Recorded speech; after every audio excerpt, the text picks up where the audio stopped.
Yo.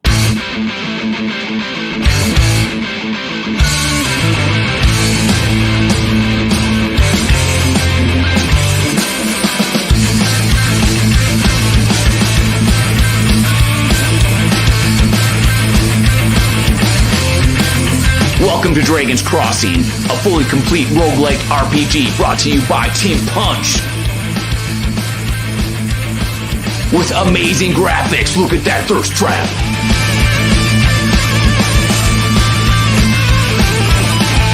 Immersive environments with booming voiceovers and cinematic soundtracks. You dare face a chunker? If you die, you lose all of your items, baby. But did you know Dragon's Crossing is a cutting-edge, sustainable Web3 game built on long-term tokenomics, baby? Dragon's Crossing. Will you survive? Dragon's Crossing. Let's go! Alright, we're here, we're live with the Deltoid, baby. Team Punch, man. When I made that video, I was like, I knew I had to put two things in there. One, thirst traps, because we got Sejin's like amazing artwork, the mysterious artist. And then we got Team Punch, who like of all people in all the metaverses, in all the gaming spaces, have like blown me away with like your like messaging, your delivery, and your like coming together of making this game that like I have so many reasons that I'm into it. But okay, so Deltoidpunch. So can you tell us, do you go by Deltoidpunch? Like what is your online persona? And like can you tell us a little bit about like kind of your background in Web3 and like, you know, development in general maybe? Yeah, so first let me just comment on that video. I've seen that a number of times and I can't not smile when I watch that video. I've watched it myself like 300 times. It's so good. If I can actually watch myself, that's when I'm like, okay, it's good enough to like reach the world. And yeah, man. That hits hard. I'm just having fun. I literally have my guitar here ready to go at any moment, my axe and everything, just to have a good time. So thank you so much. And that's part of the reason I love making content is because when people see it, they get to know you a little bit, and then it opens doors for stuff. You know what I mean? You might have, I didn't make those videos, you might have been like, Doug, you're terrible. Get out of here. But now you saw the videos, and you know that I'm terrible. So like then you can't. The opposite, man. I know you're great. Those videos are sweet. I actually had to turn down my headphones a little bit because that hit hard. But look, yeah, man, I rock hard. I buy those royalty-free songs, and I just air guitar them so hard. That's sweet. So yeah, Deltoidpunch is my screen name. It's what I go by. Let's see. Your question was it? How long have I been developing? What is your background in development in Web3? Like, have you been a dev your whole career? And did you start doing dev work like before you got into Web3? Like, what's the beginning of your like kind of like, you know, story of getting into like Web3? For sure. So yeah, I've been a dev for 8 years now. So I've got a decent amount of experience under my belt. And then as far as my introduction to Web3, it was DFK is where I got started, thanks to Sandwich Punch and Baby Punch hooking me up and getting me into that project, and kind of just took off from there. And as far as like development in the Web3 space, Dragon's Crossing is like my first pancakes. Yes, so I am a full stack developer. However, on Dragon's Crossing, my main priority has been on the front end, and D and One Punch have been handling the back end stuff. So yeah. Yeah, I interviewed D, and that son of a gun, I'm telling you, he didn't have anything cool to say. Not even one. I'm just kidding. He was fantastic. Well, that's the thing is you never know when you're going to interview people, especially because in the tech field, development and stuff, social skills are not maybe the number one thing on the resume, right? Like you get hired for like your tech skills, but Web3 is now opened up this amazing thing where we all can connect, and it's so wonderful. So yeah, awesome. So it sounds like you got to know the team at like DFK. You guys like hung out together, played games together, or it go beyond that. Like, how did you get to be involved with this project? Yeah, so I've been playing. You've probably heard Deltoidpunch reference Dota 2 a number of times in his streams, but we played Dota 2 together. I've been carrying him for a long time in that game. You're the guy that's carrying him. He's the one. He's writing novels about it, but you're the one that's doing like the fierce battling. He's like, today Deltoidpunch really struck him through. That's right. So Deltoidpunch, I've never actually met in person, but I know Sandwich Punch and Baby Punch really well in person. We've known each other for quite a while. And they know like all the punches you are connected like that. Somehow you guys are all connected that way. And like Bloater Punch and Sandwich Punch, a lot of you guys, in some form of people in the team, have known each other for a while, it sounds like. Yep. So back in like my junior high days is when I came up with the Deltoid Punch name, following the Baby Punch and Sandwich Punch names. We kind of just all decided to do it together as we were grinding away in Warcraft 3 back in the day. So Warcraft 3, I hear that. Gamers for a long time. Gamers for life. Someone today actually mentioned that, or yesterday, that after my interview with DM, I was like a true gamer. Like I won my merits, and I'm like, bro, I've been gaming since like, I don't know, 1986 or something, bro. Like, let's go. You know what I'm saying? Like, come on, man. I used to have those Ataris, Nintendo Power, all that stuff. So like gaming is such a big part of our culture and everything. And now with Web3, we've got this immersion of like art, social things like Twitter and online, like, you know, social media and finance and Web3 blockchain and gaming and all the things coming together, right? All in one place. It's super exciting. And like today I was on a Twitter space. I was there with Flu. He had a bunch of gaming spaces with lots of cool people. Shout outs to everybody there. And, you know, it's cool to be able to have this connection between the team and the product and the consumer, or now we call it the community, because everyone's so intertwined. And people from the team have been so awesome in the Dragon's Crossing like Discord chat. Like I remember midnight and the next day, and even like continually, like Bloater Punch was in there literally answering everyone's questions, talking to everyone in person. And the thing is that you realize, you know, there's certain people that are like maxis and really into stuff and really into games and really love what they're doing. And you realize that the team of Dragon's Crossing like is those people. They're the ones in the Discord that are hardcore. And now you guys made a game together and you can see it. And to be perfectly honest, when we had Mint Day and even running up to that, there was a lot of changes and a lot of question marks and a lot of people like questioning things. And then the game dropped and everybody went nuts. They were like, oh my God. Today in the Twitter space, Flu was literally like, hey, I was upset about a bunch of stuff and all these things. And then the game dropped and I'm just like, oh my God, I'm so happy. He's like, he's just like, he said today, I'm going to quote him right now. And I hope that he's watching, is that he said that he like only plays this game. This is his favorite. Anyways, he doesn't play any other video games anymore.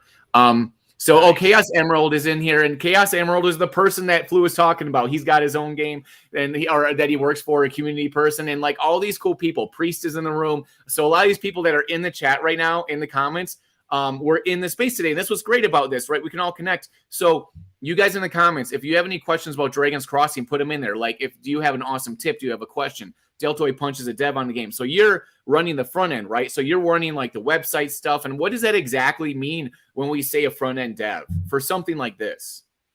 Yeah, so it's pretty much everything that you see. All the visuals of the game and how it interacts with the data, because the back end just basically gives me the big old object of data points, right? Metadata. And so I put that together and figure out how to display it properly on the screen, basically. So with the screen that we see in the game, the visuals and everything, that's you're programming that. And the backend is the one that's figuring out the data and what needs to happen. It's kind of like they're the cogs in the system. And then that ends up, you get that information and then you turn it into a glorious masterpiece. I mean, let me tell you something, Deltoidpunch.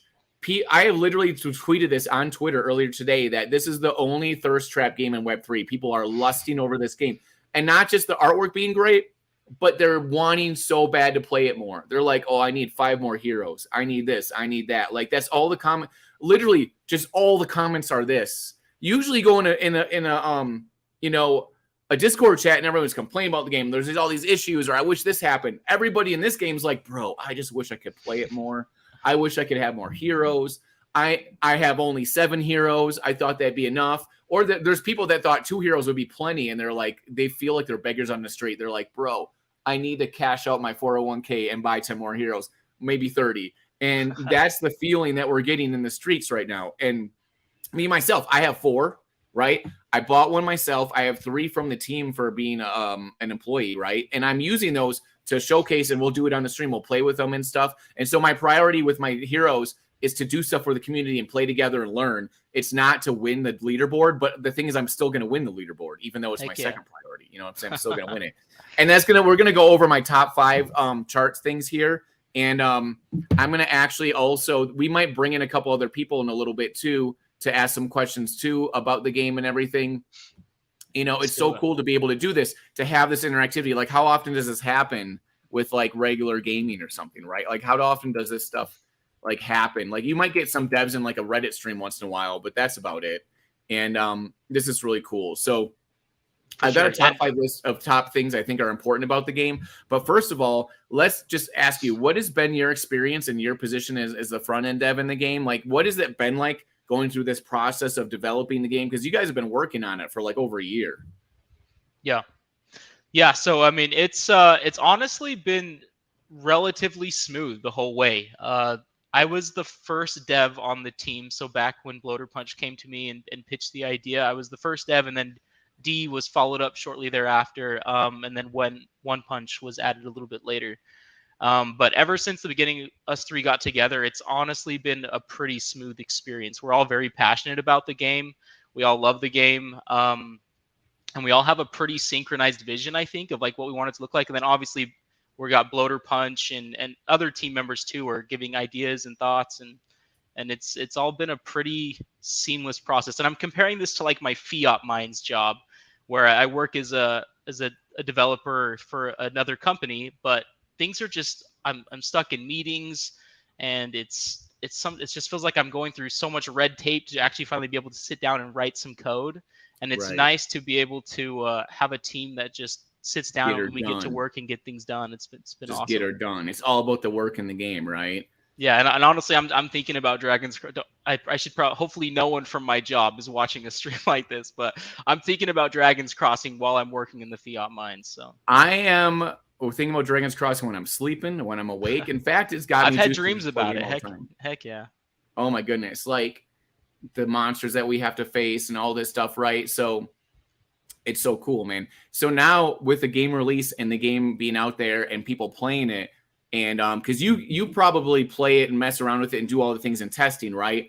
How is your feeling now that the game is released and seeing the reaction of everybody? Like, how does that make you feel? What is your experience now that the game is out? Honestly, hearing everyone's thoughts and comments about the game, there's a lot of people that love it, and that's awesome. That like drives me to want to push harder, add new features and things like that. It's seeing the people's passion about the game to match our passion about it is really cool. It's an awesome experience. So sweet. The community's been amazing. I love it. I mean, it's the proof's in the pudding. The game is amazing, and it's so nice to have a full-on game that we can play. And everybody in the team has been professional and really awesome and great.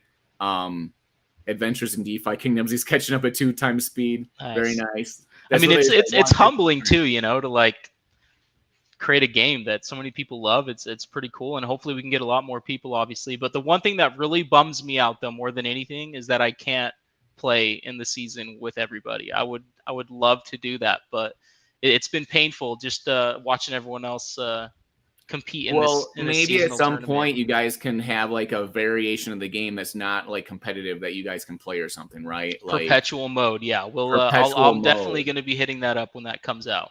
Bro, let me tell you, man, I want to have all the modes. I want to have so many modes in this game. I thought about this today. The one thing that Dragon's Crossing is lacking, the only thing is like lots of options and things to do.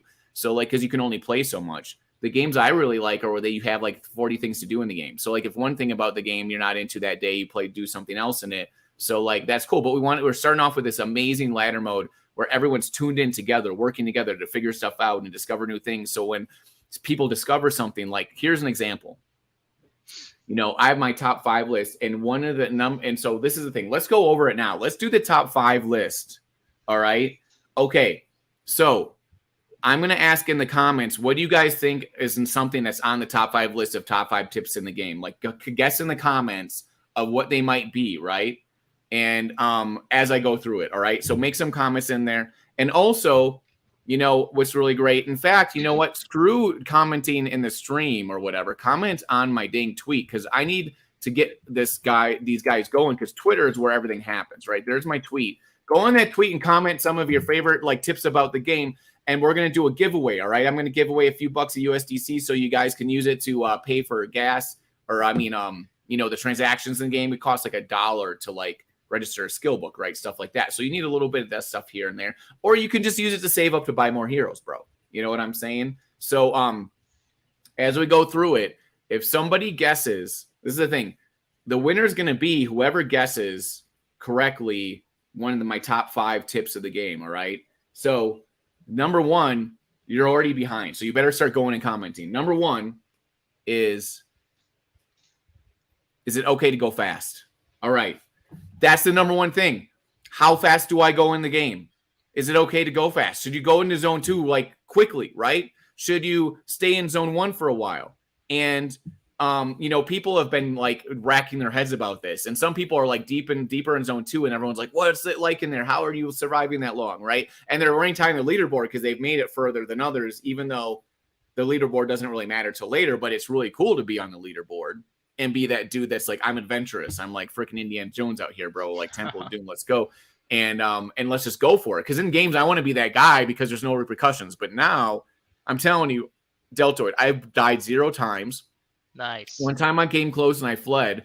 Though actually, the one time I fought a character in Zone 2, a beast, it was a pretty gnarly beast, man. He was tough. And I got in there and I immediately had to flee because he was so strong. The Beastmaster, right? No, it was a different guy. It was the guy that looked like the Lich King, I think. And oh yeah, I think he literally is called Lich. I think. Yeah, he's Lich, right? And I believe it was him. So, anyways, the dude was really hella strong.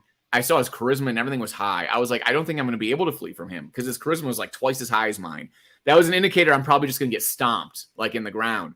And after like 4 rolls, I think I fled with like 2 HP left, and I got out of that zone and I was able to be safe and go back. And I was like, I didn't die, bro, because Grady's here. What's up, baby?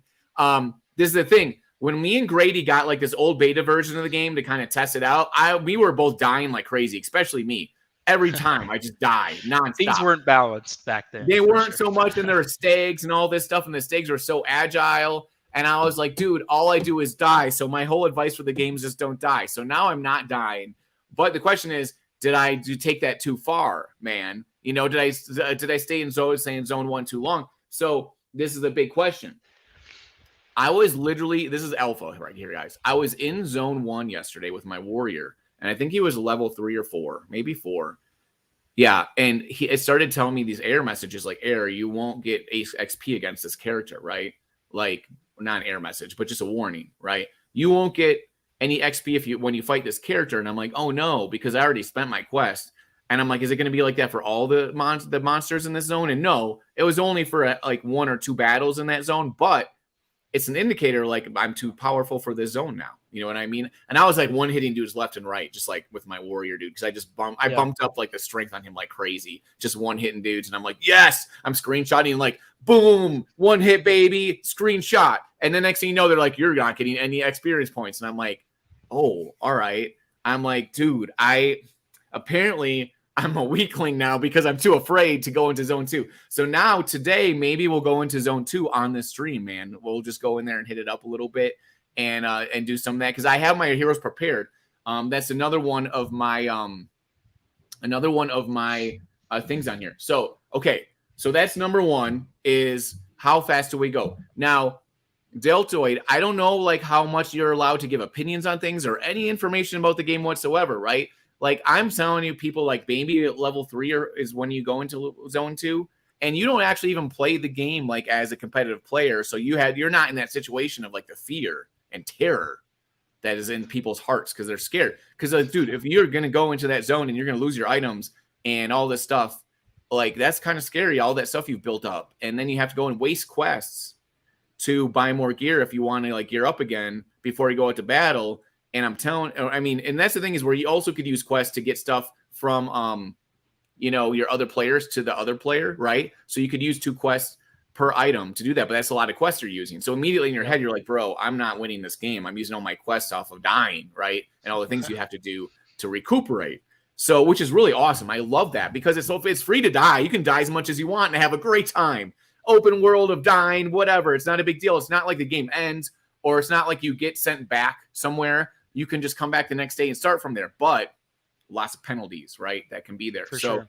That's really interesting. So you're probably under lock and key where you can't say a whole lot about like what you would do in those situations. Like, are you allowed to say like, hey, maybe around level 3 would be a good time to go into zone 2? Yeah. So, I mean, I guess I'll I'll ask for forgiveness later if I reveal too much from Deltoidpunch. But I would say you definitely don't want to go too early, right? If you're too low, you're just gonna be using too much hit points for every quest, and you're gonna end up needing to spend a lot more of your quests on healing and things like that, and that's just not efficient. But at the same time, like, you don't want to chill too long, because for one, as you've mentioned, you don't get experience. You also don't get loot. Any chance for loot when you're too high of a level and fighting a monster. No, that's a good point. I wasn't getting loot. I even tweeted about it. I'm like, bro, I'm not getting any loot in this zone. Like, I got like one thing out of like 8, pretty much almost nothing. Yeah. And another part about that too is that there's a % chance to discover a tile. So you could be like, all right, I'm level 4, I'm starting to, or level 5, still in zone 1. Let's go to zone 2. It could take some time though for you to like discover the tiles. So you could find yourself in a similar situation where now you're like level 8 or 9 and you're not getting any experience in zone 2, but you can't move forward because you haven't been in zone 2 long enough to discover all the tiles that you can move to the next tiles side. that you can go to. While I was playing through, that's actually something that I ran into. We did this like blitz, is what we called it, as a team, where we all just played for a few hours nonstop the game and competed against each other in a kind of like a mock season before we went live. And my strategy was, all right, hang back, get as much experience, easy experience, as long as I can. But then as I got to like zone 2s and 3, I realized, shoot, it's taking me forever to discover these tiles because it's like a 15% chance, right? So and I was going like at times 15, 20 quests without discovering a new tile. So that was a struggle, and it set me back, and I ended up being... He's laying down alpha here, 15% chance to discover new tiles.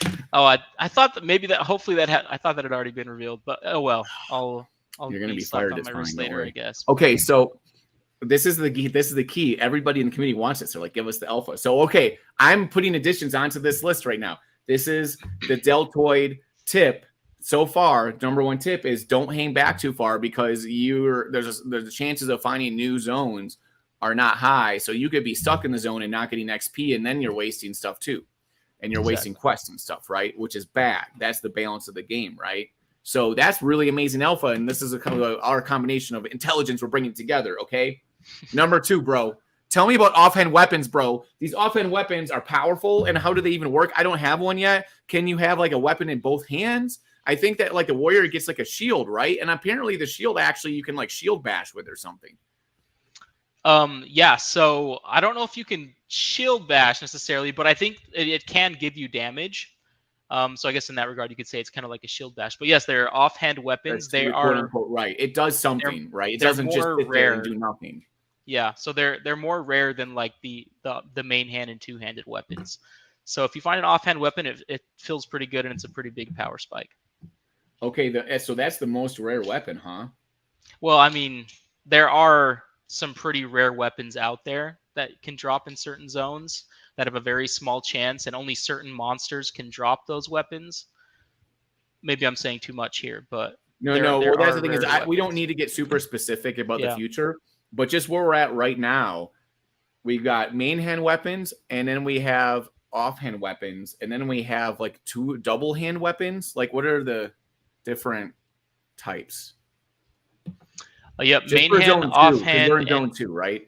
Yeah, so that's the 3 types of weapons: main hand, offhand, and two-handed. Two-hand, right?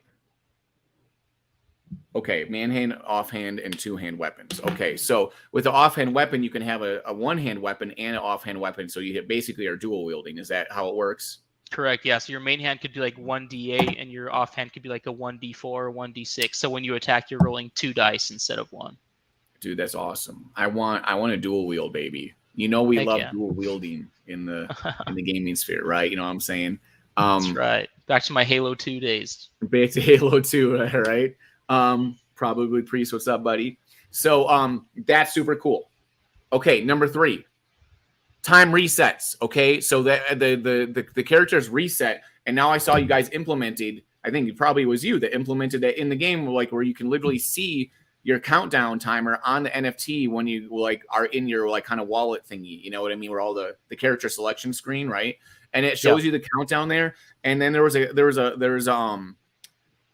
reset, I think last night or whatever, all of a sudden, like when you press play, immediately you could see the countdown started over. So then I realized, wait a second, it doesn't mean that it doesn't start when you like actually start to fight or do anything. You can literally press play and enter into the game and the countdown starts, but you could go and fight your battles and do stuff later on, right? Yep. So like today, I was like, oh man, if I play and press play and start playing now, I'm going to then not be able to use it when I stream later. But if I just press play and wait, now I can use my characters whenever I want during the day.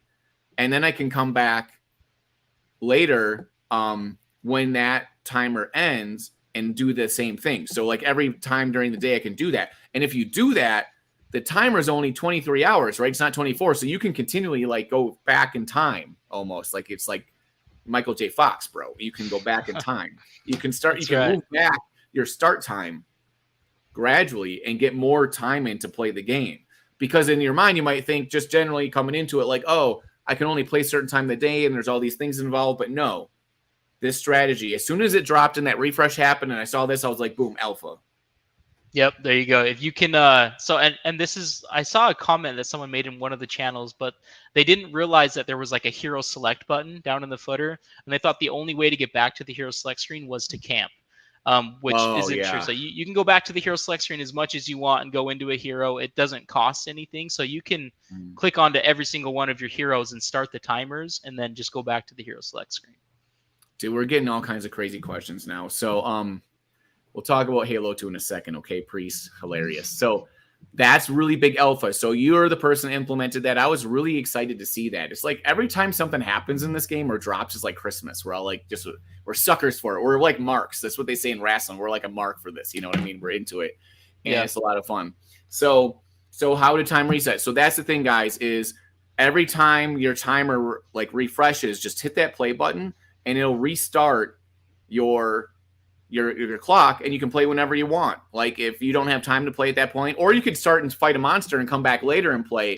But the thing is that like those, if you have multiple heroes, you want to hit all of them and just get them started. Right. That's my alpha because I'm really good at gaming, guys, officially. All right. So this is the thing that really people are freaking out about also is what is the best skill, right? There's all these skills that you can get. And right now, the skill that I predicted this, you can go back and look at the tape, all right? It's like in football, play back the tape, baby. When we had like a stream with Brown Gent and Crypto Grady, and he's like, what's your strategy for the game? And I'm like, my strategy is not to die. My strategy is to get that skill that's involved fleeing somehow because I saw some kind of picture, something about fleeing. And I'm like, I need that skill. And now you see people that have played the game are saying the same thing. Like Pocket Sand is one of them.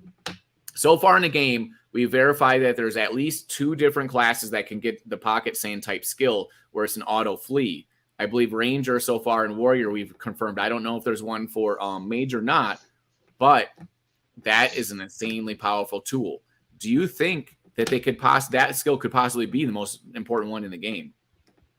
I'll let you guys find out on your own if there's an equivalent skill for the Mage, but I do think it's not a bad idea to have one of those in your pocket just in case you get into a situation where you might die. So you cast Pocket Sand, you get out, and you go heal. So not a bad idea if you've got that skill to just put one use in it before you head out. Would you put that in like a top tier list? Like I'm not saying that you have to reveal information, but would you think just in general that might be a pretty OP-ish, like, you know, top tier type skill just in your like general opinion?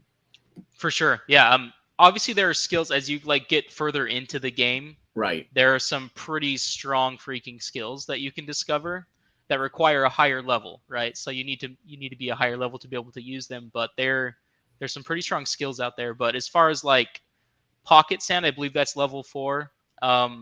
And it's definitely a good skill to have for levels 4. And honestly, you could probably use that through all the way to the end game.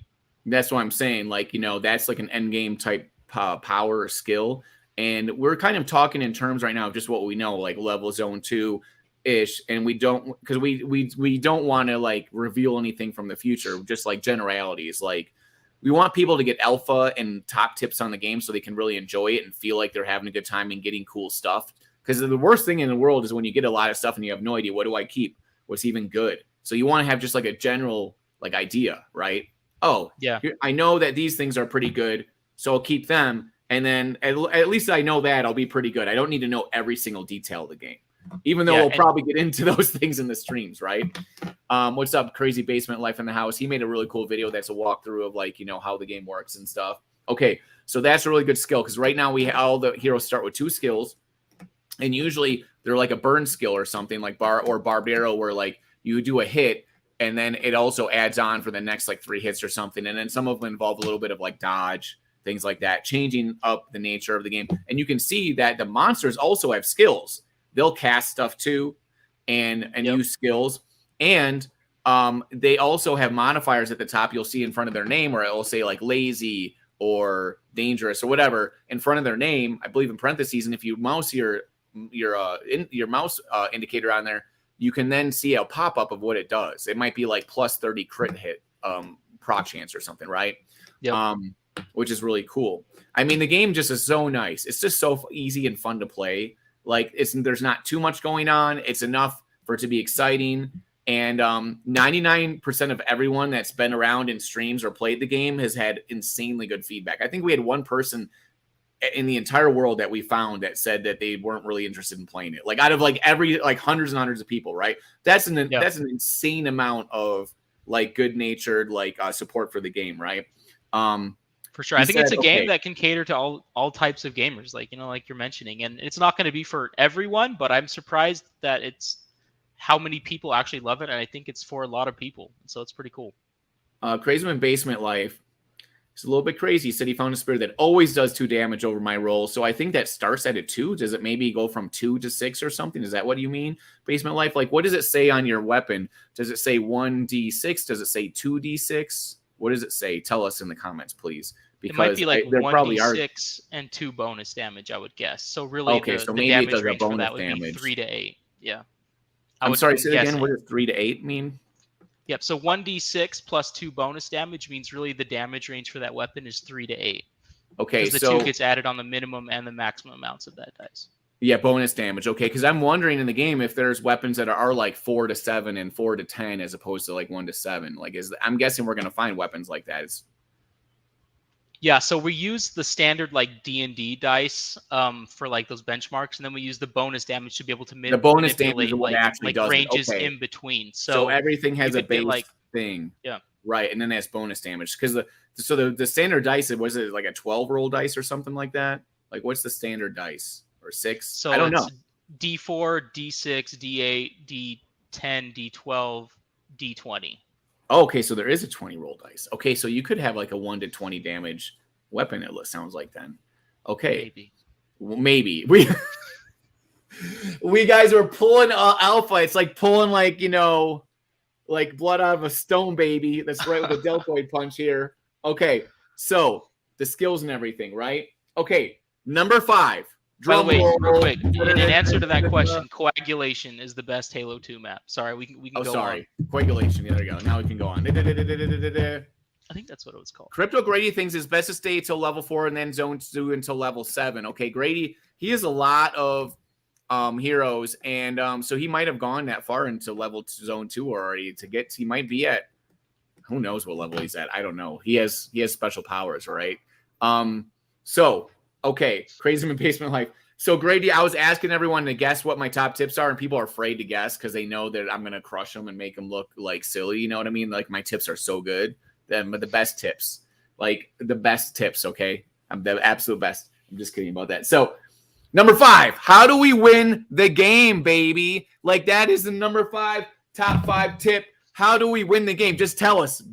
Sorry, Deltoid. What do we do to win? How do we win the game? Hashtag don't die, I guess. Okay, so don't die. But like technically speaking, to win the game, you have to beat the final boss. There's 5 zones. Yep, you got to progress through all 5 zones, and there's a big bad final boss. You got to. So there's 5 zones. I'm writing it. Ooh, look at that's more alpha. 5 zones. I didn't know that before. Okay, now we know there's 5 zones. So we're getting so much alpha. You're gonna be in so much trouble, Deltoid Punch. Okay, so this is the thing, guys. I'll tell you right now, and a lot of this information we talk about is in like the game doc and different things too. But it's really good to know. I'm looking over the game docs too, and I'm making sure I'm not revealing too much here. I think we're gonna reveal just a little zones. bit of things here and there, but like nothing that actually helps you know really much of anything. You know what I mean? It's not like we're really helping anybody. Like I feel like you got to drop some alpha though. You know, just you do a little bit. I mean, I know Deltoidpunch loves to drop alpha. He does it like every 5 minutes, bro. He's busy doing things, so we gotta do it now. It's our job. So this is the thing: to win the game, it's beating the final boss in the least amount of quests. So it's kind of like in the equivalent of in real life if you got to the final boss the fastest of anybody, right? Because you're using the least amount of quests to do that. And there's a thing. There's also a stipulation. If for some reason no one beats the final boss, then it'll be who gets the furthest and who has the most kills, right? So what I'm guessing is if there's 5 zones and no one beats the final boss, the person that's in has the most kills in zone 5 is going to be the winner, I'm guessing. So it's actually, if you notice when you pull up the leaderboard, there's a benchmark quests used column. And so what that means is basically how many quests it took you to reach a specific benchmark. So just going to a new zone is a benchmark. And beating the final boss is the last and final benchmark. So that's how it's determined, actually. So it's determined by who reaches the furthest benchmark in the fewest amount of quests. Oh, I see. This is really interesting. So that is relative right now, because if you've reached a certain benchmark in the fewest amount of quests, that means you actually are kind of winning the leaderboard. So props to you guys, because was it Gentro or someone else? Can't remember who it was that was at the top of the leaderboard. And I was like, the leaderboard doesn't even matter till later, bro. Like, relax. All right. Some of us are just doing whatevs. Some of us are just messing around. So it seems to me like the big alpha today, out of all these things that are important, the biggest alpha is having the chance of when the next zone is going to drop for you is like the biggest thing in the game, and then not dying. So those two things together, I'm going to write this down. Yeah. And so in that regard, there was a bug that we tried to squash as fast as possible, but some people have noticed it on the leaderboard. There was like a couple people that got 1 extra day of quests. Right. Yeah. Right. And so we fixed that bug, but really that doesn't even really matter that they got 15 quests before everyone else, because it's not about who's getting to the zone first. It's about who's getting to the furthest zone in the most efficient amount of quests. Yeah, that's what I'm saying. Like, so they could be 100 quests ahead, right? But you could still be ahead of them simply because you're getting to those zones faster than they got to those zones, or in less amount of 5 zones isn't alpha apparently. But this is the thing, Katrino. This is the thing you have to understand. Katrino knows everything. The 5 zones not alpha. It's listed somewhere. 90% of people playing this game don't know every single detail. You know what I mean? Like you see in the Discord and even the streams, people are asking basic questions that I know like the back of my hand constantly, that you'd think if you're getting into a game that's competitive, you'd think you would look at that stuff. You'd think you'd be like, man, I want to win. I'm going to read the game doc. I'm going to learn everything I can. But they ask all the questions to us, which is cool. We want to help. But I'm just saying, like, you'd think that they would come in and being like, I read all the stuff. I know all the things. It's not that hard of a read. But I was in a Twitter space with Flu the other day, and people kept asking, like, or was it, maybe it was in the chat. And I kept being like, bro, just FYI, all the questions that are being asked today, like all of them can be answered in the game doc. And Flu's like, people in Web3 don't read. Town hall summaries. I'm discovering smiling. That. See, also you didn't read his town hall summaries. Katrino, look, bro, look, baby. I know you're an attractive, okay, Puerto Rican and everything, but nobody reads. Okay.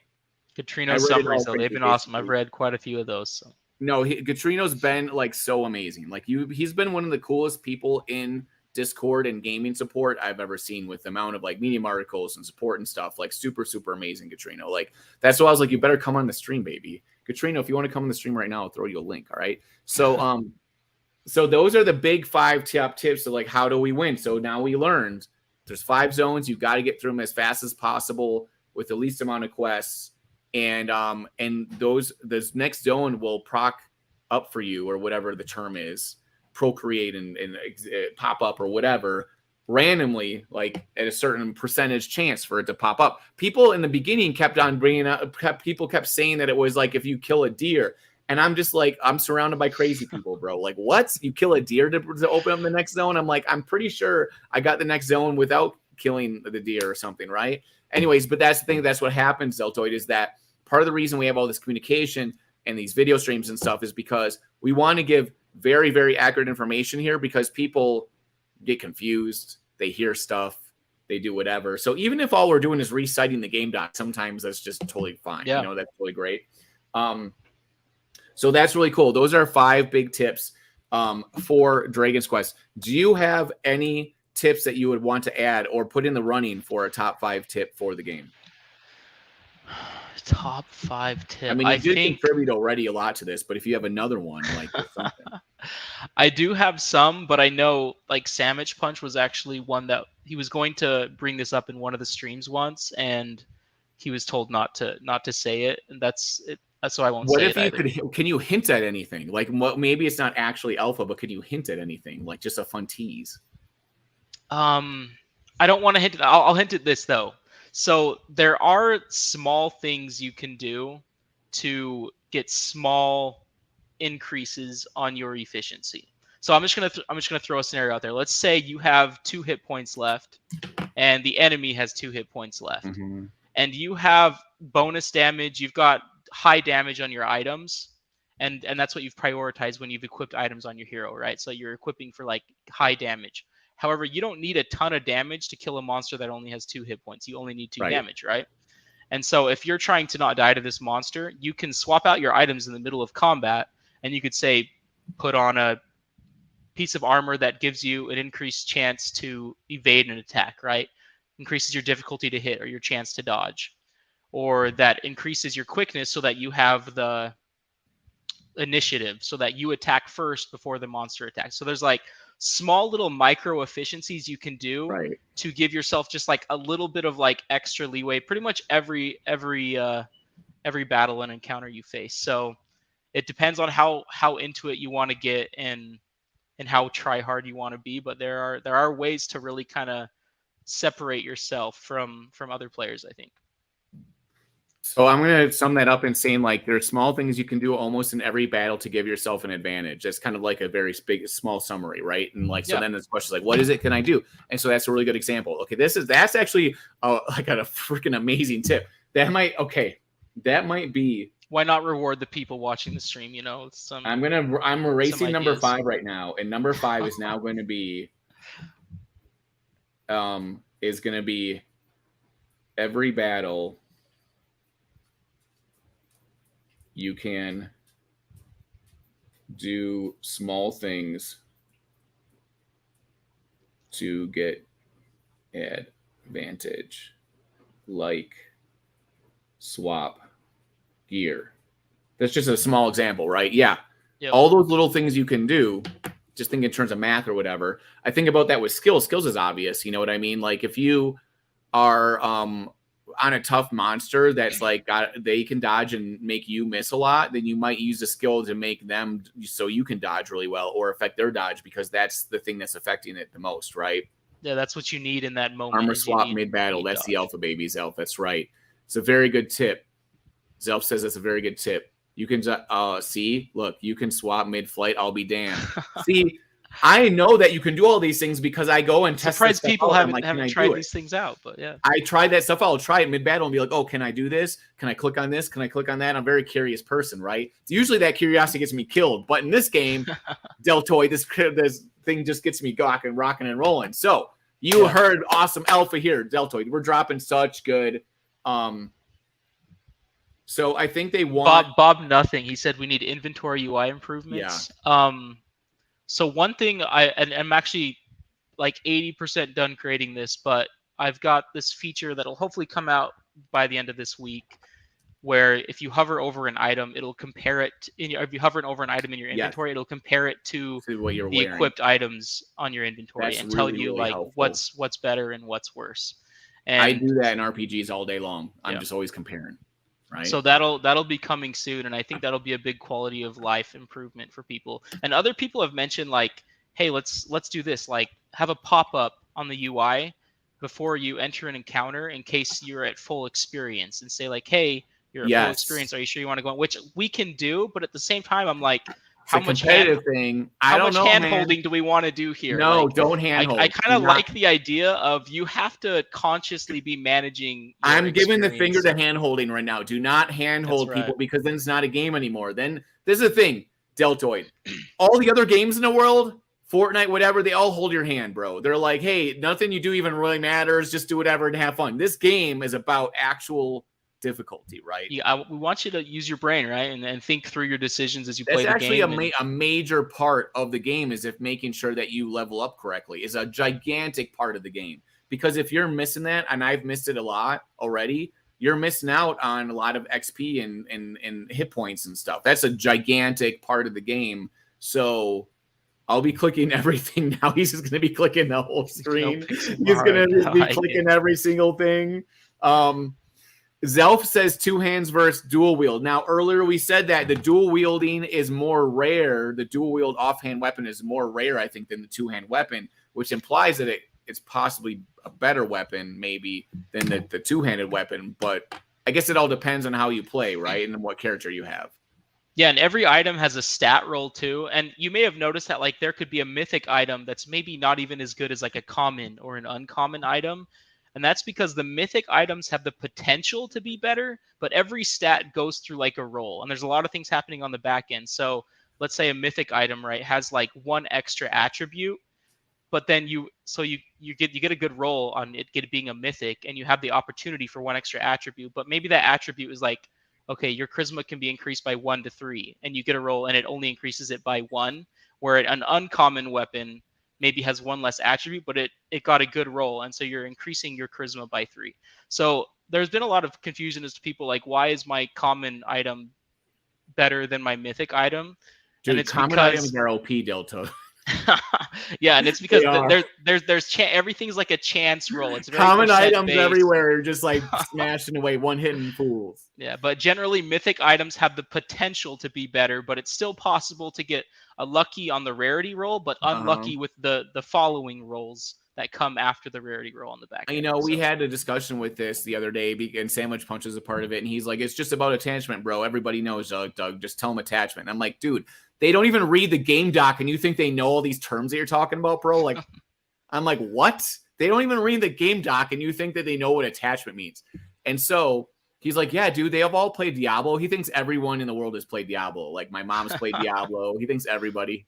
So I was like, basically, it's what you see is what you get. WYSIWYG. No one apparently knows what WYSIWYG is anymore. What you see is what you get. The stats that are there on the item are that's it. There's nothing more to it.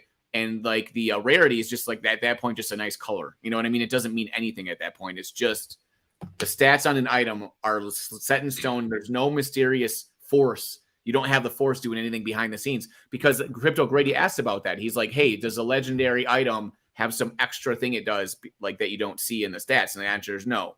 It's all there. And you can confirm that, right, Deltoid? So a legendary item or a mythic item can have like different increases than the common version or the uncommon version. So let's say, for example, the common wedding band, right? Let's say there's 3 different attributes that it can increase, and the mythic weapon has those same 3 attributes. However, because it's mythic, it has the potential for maybe like 1 more attribute to be added. So it could increase 4 attributes. However, then there's rolls for each of those attributes. So the common, let's say, got really high rolls for the 3 attributes. You got +3 damage, +3 armor mitigation, and +3 crit chance or whatever. Where the mythic, you got 4 attributes, but they're all like 1, 1, 1, 1 because you got unlucky on the rolls. So right. the potential for better items is increased with the rarity. However, right. But once you see it with your eyes, it's locked in stone, yep. right? Yeah, it's locked in stone. It's just that while it was being made, it had a lot of potential. But that when to the point then you get it doesn't matter anymore. The potential doesn't mean nothing. It's just it is what it is. Okay, so we've got that confirmed by you and by Sandwich Punch with affixation and all these like weird Diablo terms. You guys just like being in dungeons and stuff. You know what I mean? Like Pit of Despair. Okay, so we have a question. Does the monster you get the item from also play into the item stats? Like, so meaning like if you get a super difficult monster, does that somehow increase the chances of a better item for you? So there's like your daily quest, for example. The daily quest gives you a much higher increased chance at finding loot than like a regular average quest. And then boss quests give you guaranteed loot for your class. So in other words, when you fight a boss, you're guaranteed to get some loot that is of your class. But as far as like the stats itself, I don't think monsters have any relation to like what Right. stats. But there are some monsters that will only drop certain items. So front page was my jam. Who needs CSS? Is fun. So that's the thing. But the zone you're in probably determines like the difficulty or the items you get, right? So because the higher, the further you go along in it, just like any game, the less next level you get to, the more like rare or better items that you're going to get dropped to you, right?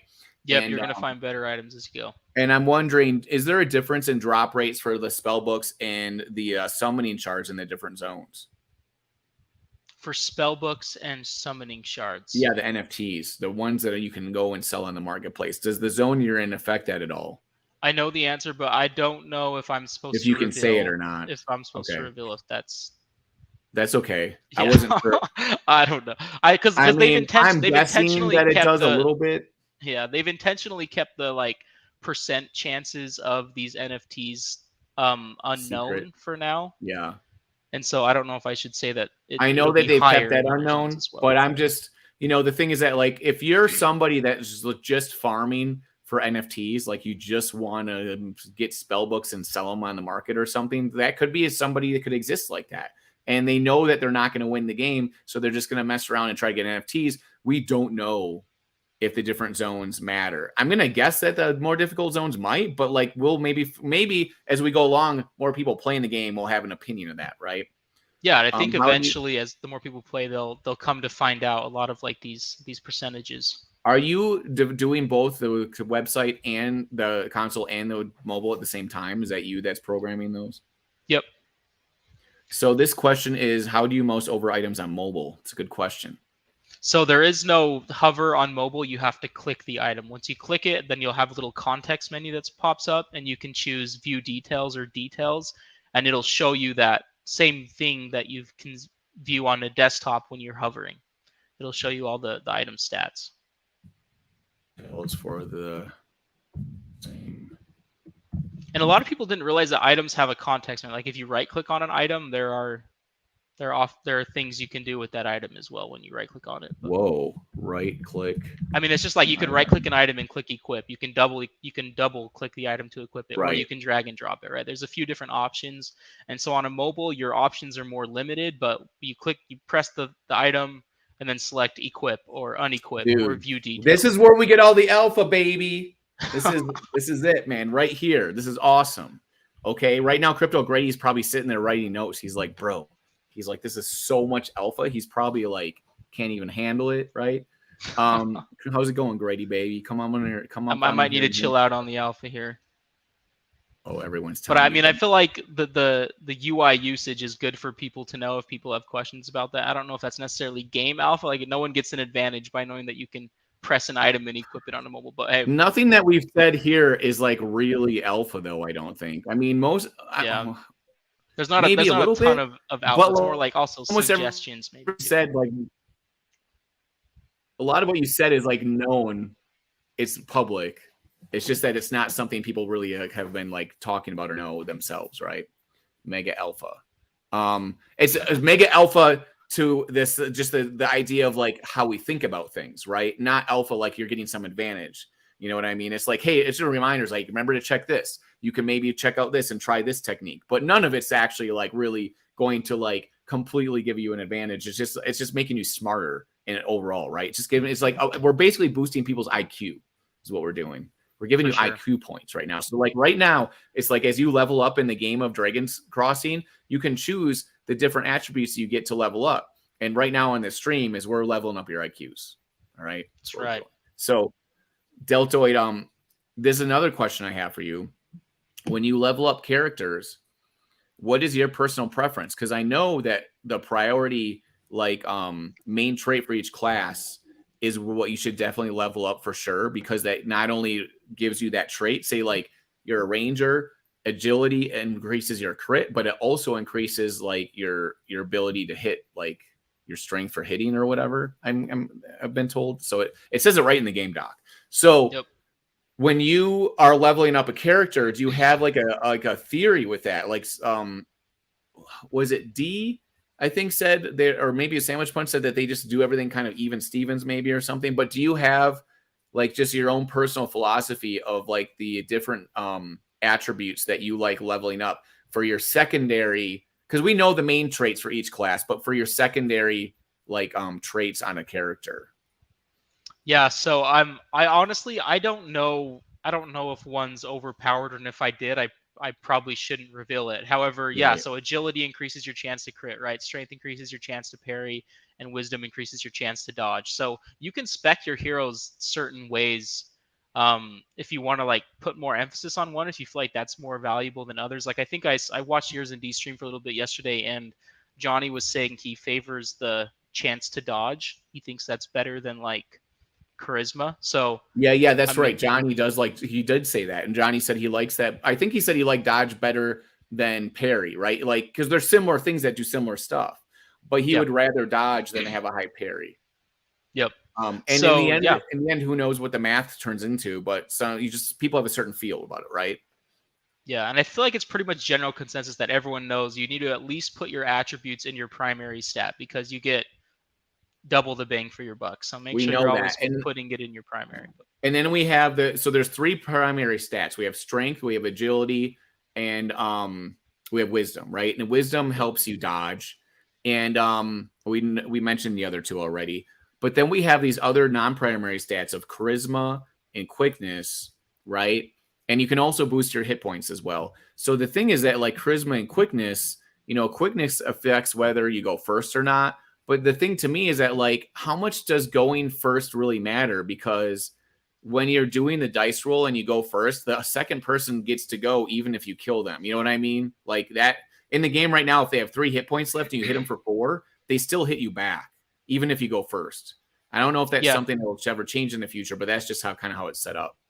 So quickness has two benefits. One, it increases your chance with initiative. So if you're in a situation where you have one hit till you die and the monster has one hit to die, in that situation you want to go first, right? Because Right. if you hit, then the monster's going to guaranteed miss. If the monster's going to die from the damage that you dealt to him, the Oh, monster will really? always guaranteed miss. Yep. It's a guaranteed miss. Okay. Yep. If I didn't think that was the case when I was playing, but I'm going to keep track of that now and make sure that it's correct. Okay. So if you go you go first, first, let me clarify. If you go right. first and you hit the monster and that damage will kill the monster will never do damage to you. Quickness also affects your ability to flee, so it gives you an increased chance to flee if you need to take that. And then you mentioned primary attributes. So primary attributes are actually class specific. So a warrior's primary attribute is strength. A ranger's primary attribute is agility, and a mage's primary attribute is wisdom. So always, if you're a warrior, always put at least 2 points in strength, and then from there you can do whatever you want. But Okay, that's great. So now we have this awesome comment. Katrina wants you to enable favoring items. Is that a possible thing to put in the game? I saw that, and Katrino actually has this list of people's improvements and game Right. suggestions. I've been also trying to keep a list of everything everyone's been saying, but his is I've missed a few, and his is more thorough. So I noticed that one on his list. Yeah, Crypto Favoriting Grady items, says I guess quality of like life. yeah. So I mean, maybe I would That's one of like those. add a little star in the corner of the item or something. Yeah, So those things are really cool. I like that a lot too because it's like my precious. I want to hold on to my good gear, my legendary gear, the stuff that makes me feel comfortable and safe when I'm out battling. Like I got my Excalibur or something, right? And I've got it favorited, so I know I don't make a mistake. I know where to find it. All that stuff can be really, really cool to have. The quality of life stuff in video gaming, I think, is almost the most important stuff because it just allows you to play fast and have fun. for sure. Can you persuade the final boss? Crazy Basement Life wants Ultimate Alpha. I mean, in theory, you can, right? If it's, maybe they could turn that off for a boss. Maybe persuade's not a thing. But as far as I know, when we're playing the game, if maybe your charisma is super high, bro, you could persuade them. So there is a chance that that button will be enabled on the final boss, and I believe this has been said before, and I know JB said it in chat once, that you will find your chances are extremely, extremely unlikely to be successful. I don't know if it's like 0% or like 0.001% or something. I don't know, but chances are you're not going to beat a boss by persuading him.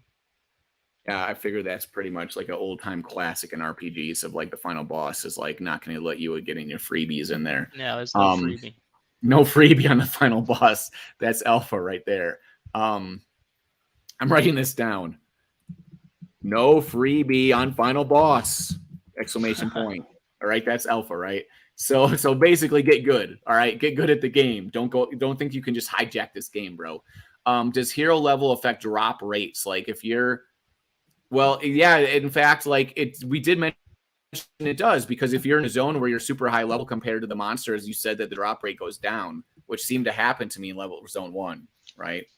So there's just a certain point. If you're like an X amount of levels above the monster that you're fighting, then your chance for loot is 0%. It's like 0 or the regular rates.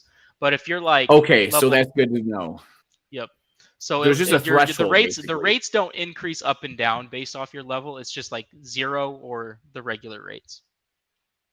Certain level the rate is just 0, but otherwise doesn't change. Okay, that's good to know. So basically, it's just a threshold. If all of a sudden you go past a threshold, you just don't get drops. Yeah, and you'll get that little warning from the icon monsters, on but your otherwise hero. it's the same. I'm sorry. And you'll get that little warning icon on your hero too. Maybe a warning icon, because the thing is though, the thing is like once you fight a monster, you've already used the quest up, but it's good to know. Penalized for going. Carl is thinking he's real lucky. He said, so you say there's a chance about you fighting the final boss with your charm. I'm going to just charm you. Maybe you wear a lot of jewels. Maybe wear a fur coat to that final boss battle. I love that. That's what I'm going to do. I'm going to just show up like this with my guitar and just like sweet talk them to death, right? I don't think I saw in the doc. What affects hit rate, agility? Oh, so agility, yeah, is a crit rate. Is critical hit rate. Agility is crit rate. There's no stat that affects hit rate or chance to hit, but that is still an attribute that you can get from items that can increase your chance to hit. Alpha bro. Items. I'm sure some of your items already have that if you go look at them, but they could. That's alpha bro. All right, I like it. Alpha. With 2 A's. I'm making a new word. Alpha. Okay. So hey, Doug, really I do have about 5 minutes left, and then I got to jump off. But okay, you know what we should do right now? Let's do this. Since you got 5 minutes left, let's actually, and you guys can please ask questions as we go. Please do. But I'm going to share my screen, and we're just going to go into the game real quick, if that's okay. And we're just going to go through. Okay, so which character should we pick? Should we do my mythical ranger? Should we do a mage or a warrior? Let's see. I mean, maybe let's pick this one because it's my mythical. Slightly do you have a preference? Chance at a shard drop, that'd be exciting. Let's do it. Yeah. Do you have a preference, and like, do you just like any of these characters the best? I mean, as far as the classes go, or like just even in general in RPG. In general RPGs, I'm more of like a ranger wizard, like in D4. I don't really play the barbarian from further away. So, but what about this game? In this game, do you have a preference that you just like them the best? It doesn't mean that they're better or anything. Yeah, I don't know if I have no idea if one's better than the other. I couldn't tell you that, but I do like the ranger and mage. Just a personal preference. All right. We got the soundtrack, baby. Beautiful soundtrack. I'm playing it in the background right now. All right, so let's go to the Wild Prairie. So let's look at my character real quick. So I'm level 3, and I'm just about to level. So I think I should do is go here and get my level up and then go to level 2. I think that's the right choice. Yes! I got support from Deltoid. The dev says I'm smart at this game. Oh, you missed the persuade button, but that's all right. Oh, no. It's all right. It doesn't matter. We're going to destroy him anyways. Look at this. They can't even hit me, bro. I should have persuaded him, but oh well. So that clank means his armor mitigation proc. So he blocks. So when the clank is on my side, that means my armor mitigated when it's clank on my side, right? Yep. So you see, he dealt 0 damage. That's right. If you click on the damage thing, it'll tell you, like, give you a damage breakdown. If you click on that. Ooh. And you'll see that like he dealt 4 damage and had 2 bonus damage, so he would have done 6 damage. But your armor mitigation proc, and you have a lot of Wow. armor mitigation, you block 9 damage. That's super great. Alpha right there, baby. If I click this, he didn't mitigate any of it. Yep. So you can see what damage is coming from maybe a skill that you cast or a special ability that the monster casts. Right, you can see it in that thing right there, right? All right, let's get rid of this guy. Boom. Oh man, he has 1 hit point left, bro. All right. We talked about switching gear in the middle, but I'm not really worried about this level 1 stuff, so we're just gonna go for it. He still did 3 damage. Lame. 10. Look at that. Let's get some loot. Ooh, 4 hit points, bro. Let's look at my inventory real quick. And that's another tip. Look at your inventory early and often, all right? I'm going to bring down the music now a little bit that we heard it. And so that's a tip. To look at your inventory a lot, compare things. And right now you're saying you want to implement something where you can compare it, right? So right now I have to do this. I got 3 hit points and 3 wisdom on mine. And this has 1 wisdom and 4 hit points. I think I want wisdom more. And when we look at the rates, it's like 3, 4, and 2. It's pretty much almost the same. So I'm going to keep my same in there. And you see I got mythical boost, baby, 4 strength. That's why I can parry still decently. I got my strength boost by having those. All right. So now if we look down there, I've got the little symbol that says I can level up. So that's another tip. Watch this place right here, and it'll tell you if the level up's available. Always be watching that and checking. So let's go in here and level up real quick. So now we're at the level up screen, and we're going to roll this baby. Ooh, 5 HP. That's about average, I think, or so. And now we're give me 10. We got 4. Lame. Okay. You're rolling a D4 there, so you're only ever going to get a 1 through 4. So, okay, so I got a 2. So getting a 4 and then a total of 6 would have been the highest. Okay. Yep. Wonderful. So I got to put my agility up because it's my main trait. Now I have 2 left. Okay. So some people want to give 2 onto a trait and just boost certain traits. And I don't know. I might want to be more even with what I do, right? My charisma, my quickness, all this stuff, right? So maybe because we're kind of in the beginning stages to do that, maybe I should just have a good chance at any situation. Or if I look at my character right now, I've got my equipment's boosting my strength pretty well. So I could go with my strengths. A lot of people say go with your strengths, right? I could just keep boosting that one, Yeah. And do that. But I think I'll go with these 2. I think I'm going to go with strength because that's lower than my wisdom and charisma. Now, another person might say, hey, just boost the crap out of your wisdom and dodge everything, which could be cool too. Actually, you know what? I'm changing my mind. I'm boosting wisdom. I'm just going to boost the hell out of my wisdom.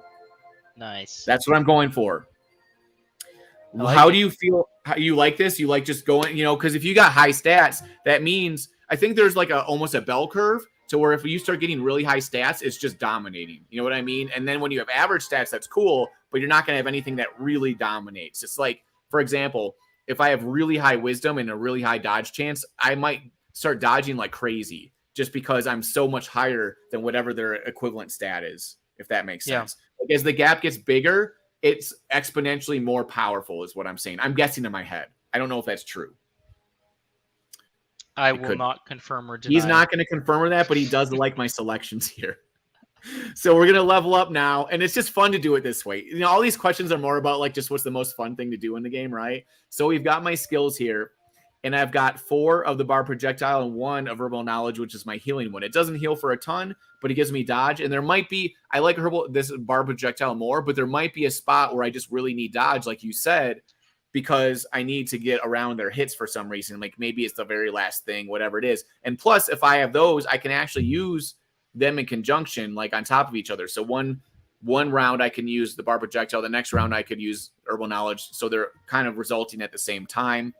And that's another question. If I use bar projectile twice in a row, does that stack in the game? Or I'm saying, yeah, will it keep adding on top of itself because it lasts for 3 rounds? So it will not. Right now, if you have one status effect, or if you have two of the same status effects, one will kind of replace the other. It'll refresh the duration. So if you cast Bar Projectile and it lasts for 2 rounds, then you cast it again immediately the next round, you're essentially wasting 1 round of that lingering effect. Right. But it'll refresh it. You get 2 more rounds of Bar Projectile. So it's a waste to do it that way. But you can have more than one skill at the same time. Can I cast one of these and then the next round cast another and they'll still be there? Yeah, so you could have like 3 different skills that both do lingering damage over the next X amount of rounds, and the monster could be getting hit multiple times with all those lingering effects. Let's get the heck out of here. Let's go. Let me look at my character first. Okay, so I'm at good health. Let's go to Mysterious Forest, baby. Let's do it. All right. My internet might be a little slow. All right, so now we're going to go into the Sylvian Woodlands. It's loading up here real quick. I don't know why my Wi-Fi is slow today. My Wi-Fi is a little slow. Okay, so I found the camp that took a quest. So when you camp, just so everyone knows, it's just for when you want to save NFTs, right? It's when you have a skill shard or a skill book or a shard. Yep. It'll wipe out all your quests, but there's really no other reason to camp. With trunks wide enough to hide an adult troll. You think you spotted Acheron's distinctive yellow cloak a few times from the corner of your eye as you attempt to navigate the forest. Just up ahead, you see him laying up against a tree, his hat over his eyes, resting. Still alive. I have a theory about this guy. Without looking up. The forest air does wonders for my old forest air. Does it restore you as well? He chuckles to himself. Ooh, is that Alpha?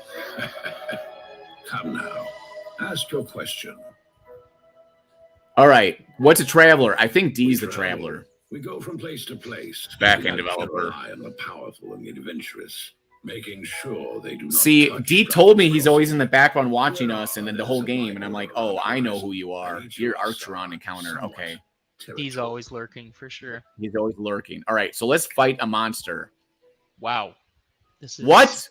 Crazy. I found the Pilgrim's Clearing, baby. Discovering. Did you see this? Bro, I'm going to win this game. I found the next zone. Oh, is this a daily quest? No, you didn't discover the next zone. That's the daily quest. I found a daily quest. Wait, was I supposed to click on it? No, it just tells you that you now have access to the daily quest in this zone. You can do it once a day. So I can do it right here. Yep. The monster's stronger, but you get better loot. Ooh, a gross ogre. The last thing you're gonna see is this pretty face. All right, he's level 7. He's pretty tough. I cannot persuade. Let's use a skill on this guy. He's gonna be tough, right? So let's use a Bar Projectile. Bar Projectile. 2. It's not great. Let's get him. Miss. The guy sounds like he's a little slow. Took 2 off of him. Let's go. 12 damage. 8. He's got a big dice. 17. Oh my god. Yikes. That's not good. That hurts. This is really bad. 6. Dude, he's got a better dice than me. 9. All right, that's better. And then it's going to give extra damage. I don't see the extra damage. Looks like it expired. How is that? All right, let's use another one. We got to. Maybe I should have used the other skill, but we'll use it if we have to. All right. All right, let's go, baby. Let's go. 5 damage. I'm tempted to use the other skill, but I mean, I have tons of more. I have 10 more quests to use it. Oh, you missed me. Good. See, I got the high wisdom. Don't hit me. Dang it. That's not good. Oof. That's not good. This is getting dangerous a little bit. Oof. 5 damage. 17 damage. Oh, no. We're using this other skill right now. Herbal knowledge. Let's go. Take that, bro. See, he missed. That 20% increased chance to dodge coming through. See, that's what we needed. That nice little skill. So now he has only 8 left. The boys back in Eidos are going to hear about this one. 6. Don't hit me, bro. Don't hit me. 9. Ish. So that's the thing too, is that like in encounters like this, that's where having a high flee power is really, really helpful, right? Like if I needed to, I probably could have fleed, but it would have taken me a couple of tries, I bet. Oh, there he missed. Okay, so there's your thing. I killed him and he missed. Yep, he'll always miss if you kill him. Let's see what loot I get, baby. All right, guess what I'm going to get? I think I'm going to get an offhand weapon. Ready? Let's go. Oh, I got a ring. It gives me agility. This is good. That's what I need. That's solid. All right, let's look at this ring. It gives me, it's some nice crit rates and parry rates there. I've got 3 agility is great for your wisdom and hit points. Right now, this is wisdom, which is great, but we'd rather have agility. Boom. Look at that beautiful ring. So. Right now, let's look at the character. Look at that agility's up to 21. That's awesome, right? It's super intriguing that stat not only affects crit rate, but it affects your actual like damage on the character, and it's a very mysterious. Yeah, so you can see you're doing 5 to 14 total damage. If you unequip that ring and then come back to the character screen, I'm curious because there's like benchmarks where it'll increase your damage for agility. So take off that ring and let's see if it goes down to like 4 to 13. Oops, I didn't mean to hit that. Okay, so I'm gonna take the ring off completely, and let's go back here. Yeah, it's 4 to 13. 4 to 13. So you can see your agility in this regard was enough to give you an extra bonus damage. Yeah, so that's the way people probably try to backward engineer this and be like, how much does it affect it? Yep. All right, Doug. I gotta jump off. Very cool. But this has been awesome. I'm glad you got the daily quest and beat the ogre. That's sweet. Dude, that was so cool. The stream has been freaking amazing. He might want to wait until level 7 for daily quest 1. I see. You spent a lot of hit points on that, but you got him. But so it costs a lot of quests to go back and heal myself and come back. It's true, but I got a pretty dope ring out of it, and and for the stream, I'm doing it always for the stream for the team. You know what I'm saying? That's right. I like it. Winning initiative saved me a potential hit there. That HP adds up. Yeah, so I don't really know if I have I might be able to fight like one more monster here before leaving. Let me look at that. Let's see. I've got 29. I don't know. That might be risky in zone 2. Deltoidpunch, thank you so much for coming on the stream. It's been freaking fantastic. Like the amount of alpha, when I say alpha, it's not like secrets or anything. It's just little bitty things that you might not have thought of. But that you can probably figure out on your own eventually, but it's just you freeing them out a little bit faster. And that's exactly why we have these streams and have all this stuff. We're doing it together and having a great time, bro. I found that it was my first daily quest because I've been in zone 1 and not getting daily quests. So this is super cool. High risk, high reward. That's the question. Do you play as a high risk, high reward player? Do you play as like even Steven player? It's really cool. Cass says, great stream, guys. A lot of fun. I'm going to continue streaming a little bit and play some. And I'm going to invite any of you guys, like Crypto Grady, anybody wants to jump on and talk some a little bit about what we just talked about. Dude, all this stuff. I've written down a list. This to me is more investigative journalism than anything Deltoidpunch. I'm learning so much. And then I'm making tweets about it. We're talking about it. We're spreading the community and the fun that we're having is really the name of the game. And okay, I hope you have a great awesome. I love your streams, dude. I hope everyone comes and watches your streams because they're gold. So. Thank you. Thank you so much. And I want to get more team members on here to get more of their insight in the game and keep doing this stuff. You know what I mean? I want to get Bloaterpunch on here and talk to him about this stuff. I want to do this constantly because no one in Web3 is doing this really. You might have some gaming people that do streaming, but me and Grady, the two of us are like, you guys are awesome. Like, crazy about it. You know what I'm saying? Like while I'm doing these streams, I'm always texting him. I'm tagging him. He jumps in and goes crazy. I mean, I met Grady because I saw his stream one day and we were both friends with Ogre. And I'm like, who's this dude? I need to get on your show. Lots of fun. So now we're here. And so thanks so much, Deltoid. Do you have like more fun plans this weekend? What are you going to go off and do? Are you going to go party all week? What are you going to do? Honestly, probably just hang out with the family. And they got a family reunion coming up next week. So I'm going to be out for a couple days, but looking forward to it. Okay, well, see you around when you get back and look forward to talking to you in the chats. Thanks so much. I super, super appreciate it, baby. Let's go. This game is awesome. We're rocking and rolling, man. I was telling my friends earlier today, like, hey, have a fun time. I'm going to be streaming. They're like, bro, you're so loud. And I'm like, that's my job, baby, is to scream on the top of the mountain. Like, look at this cool, awesome game that you guys spent 15 months on.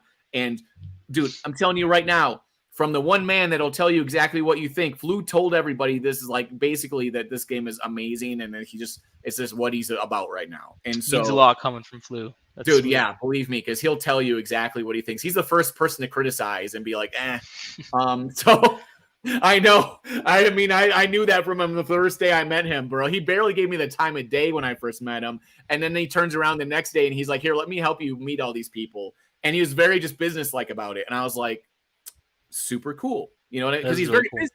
He's a busy dude. Anyways, so really appreciate it, Deltoid. Thanks so much for coming on the stream, and we'll talk to you soon, buddy.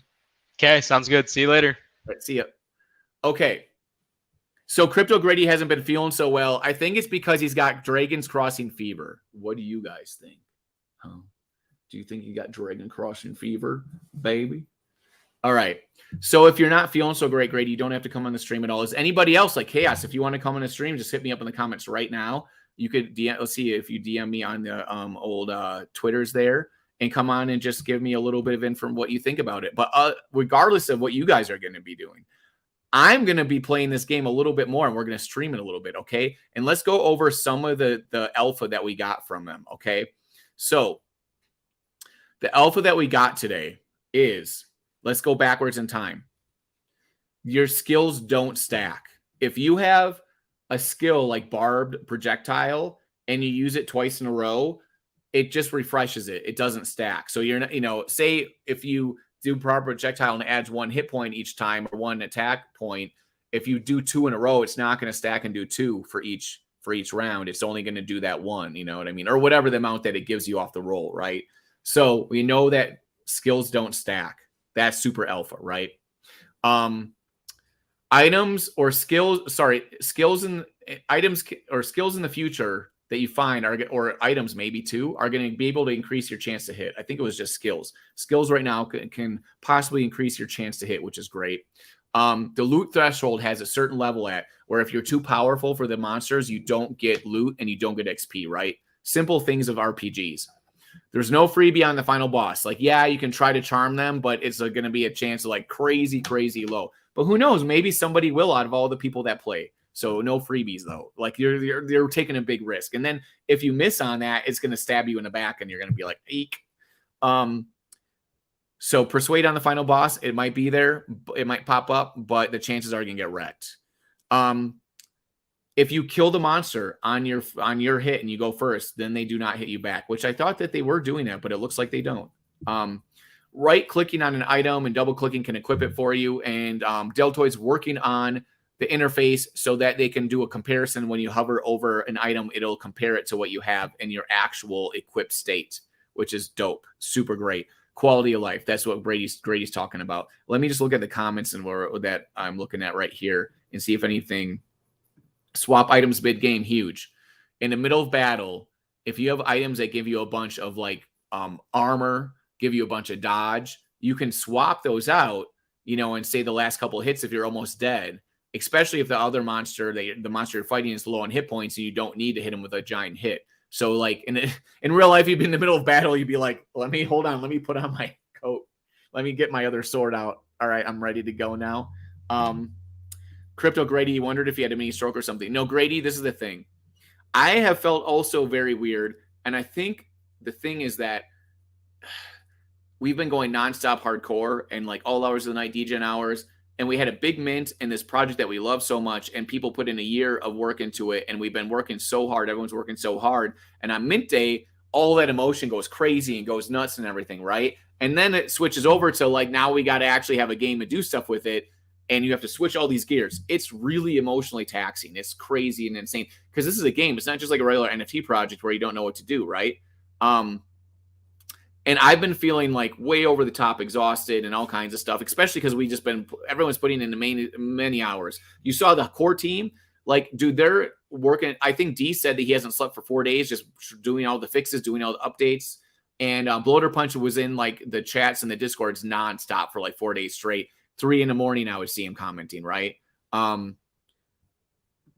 It's tempting to buy more heroes. That's the thing. And also, the game is thirst trapping us. It's tricking us. We want to buy more heroes. And that's the thing is like when you get the heroes, you're all excited. Oh, I have like 3 or 4 heroes. And then you're like, I don't have enough. So this game is triggering all of our stuff. It's just triggering us. This game is a trigger mechanism. Is what I'm saying, right? It's a trigger mechanism, baby. All right. So, yeah. So here we go. So everyone thinks that this stuff is hilarious that we're talking about. The small things you can do in battle, like switching gear, that's alpha, baby. So swap items mid-combat. Small things you can do to increase your efficiency to win the game. So the 2 pillars, all right? The 2 pillars of Dragon's Crossing is don't die and how fast can you get zones to drop for you. You saw I freaked out when I saw that zone open, but it was just the daily thing. And I don't know how random that is or if it comes up right away, but I was excited for it. I thought it was a new zone that appeared because apparently they can appear whenever. There's just a percent chance of them appearing.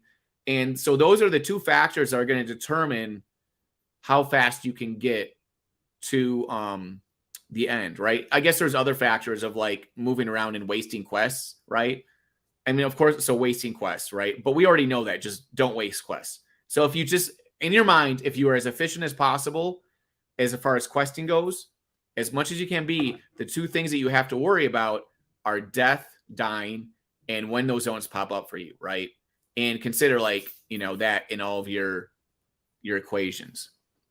Yes, it's a random thing, Elf. So that's the thing, is that it's not under your control. But the thing is that the more faster you're advanced in the game, the quicker you have a chance for them to pop up for you, right? So if you stick around in zone 1 and you're in there a really long time, that's time you could have been in zone 2 and had a chance for zone 3 to pop up for you, right?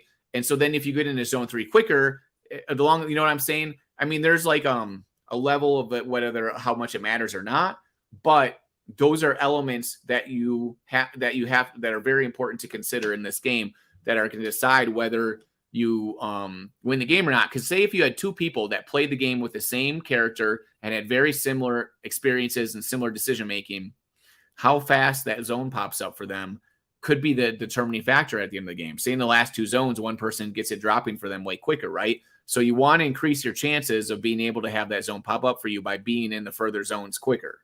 That's what I'm saying. So the camp and healer can also pop up in other zones. Oh, so a healer can pop up.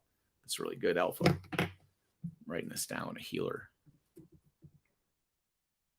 Healer can pop up. So I'm wondering, can they pop up? Is the healer kind of like a camp where you can go back there and you can pick the healing herbalist to heal you? Maybe the herbalist, is that what it is, Grady? Is it? I think it's 50% chance to find the new zone tile. Yes, actually, Deltoid said that, and I think that's probably in the documentation. I'm not sure if that's like public knowledge, but we know it now. We know it now. Okay, so if we're going over all this alpha, that's a lot of the alpha. So let me look at my list. I had this top 5 list, but now we've added to, now it's like a top 10 list, right? What is the best skill, right? Grady, do you think the best skill is like pocket sand right now? Because you can just flee at any moment and like take more risks that way. You know that you can, if you get to a monster and they're about to kill you, because you took so much risk that you can just get away, which is awesome, right?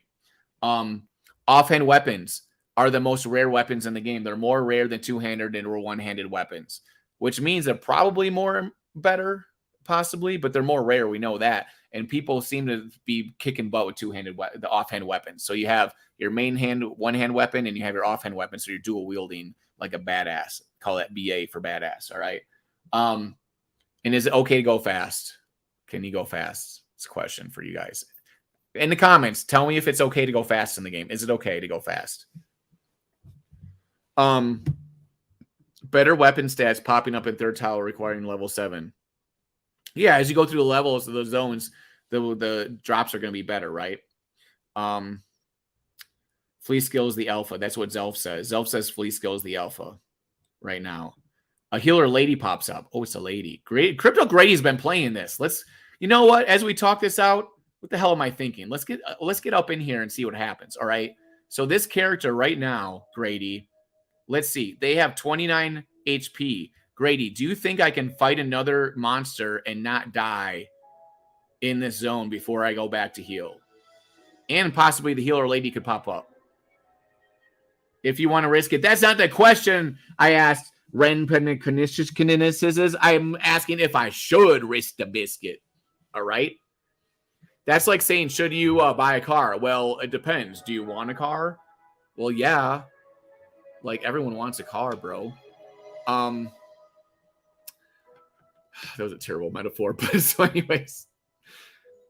Right now, Grady, as you're watching this and you're hearing this beautiful, majestic music, should this lady, should the one and only Kathy Scruton, Scrooty Booty, that one and only thirst trap, she's standing on Dragon's Crossing with this majestic music standing here, but she doesn't have a whole lot of energy left. She has 29 hit points.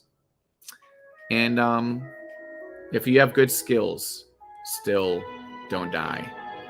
All right, you can see my skills. Or no, do I have skills left? Let me see.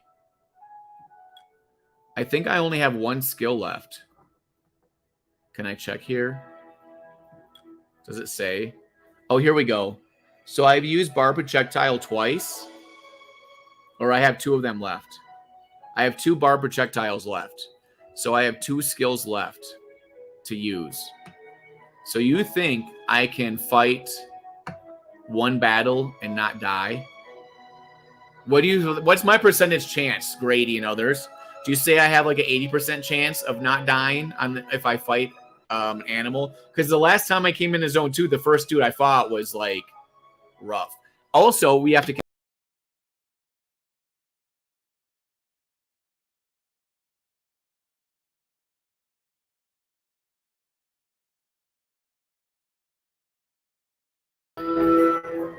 Also, you have to consider I could flee. Also, I don't know what happened.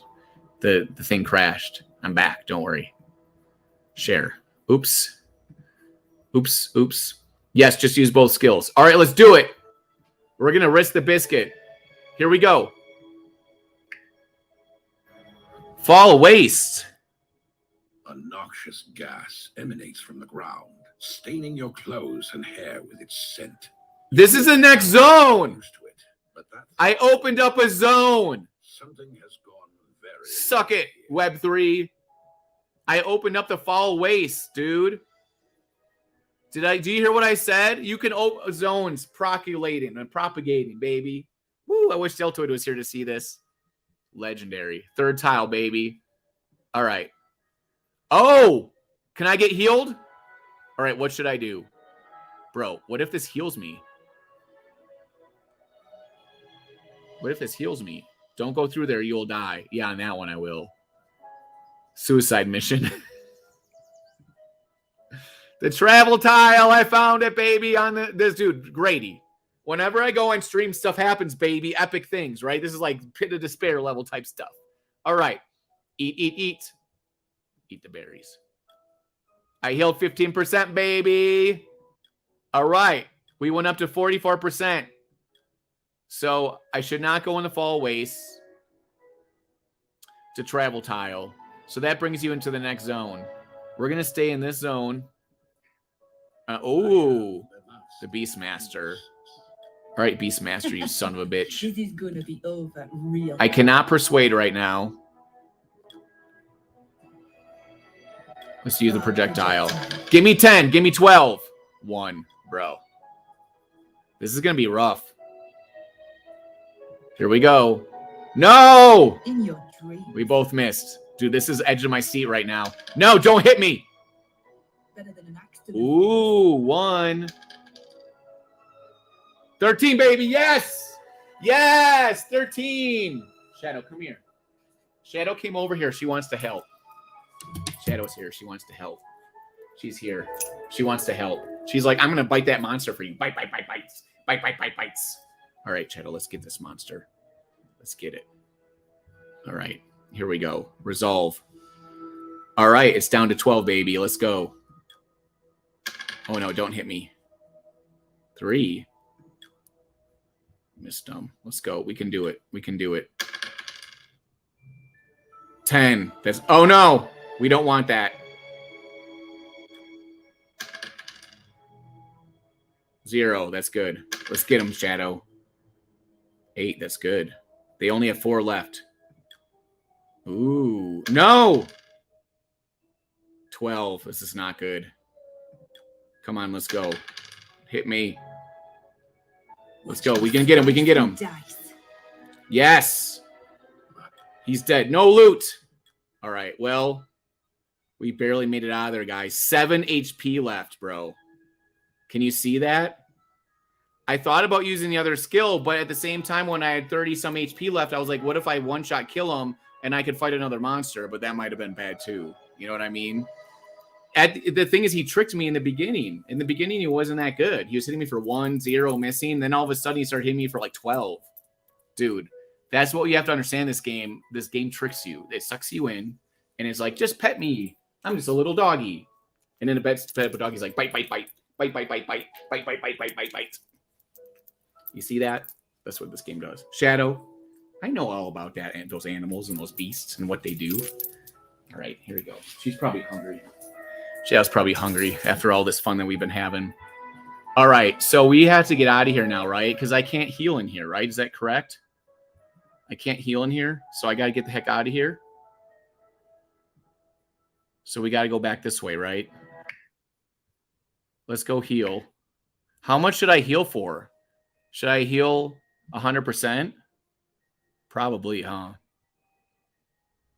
What do you guys think? Should I heal the one that takes 2 quests? I was close to dying.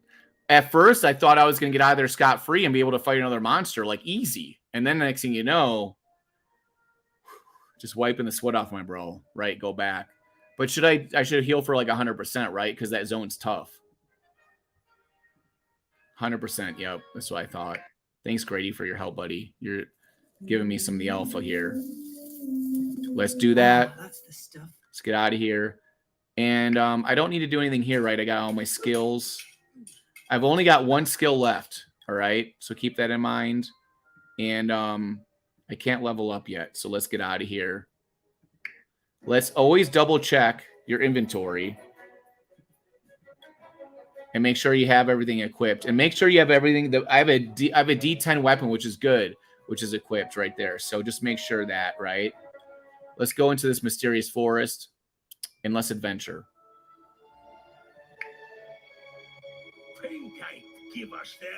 An orc. The last thing you're gonna see is this pretty face. I probably don't need to use a skill on this guy, right? Let's just kill him.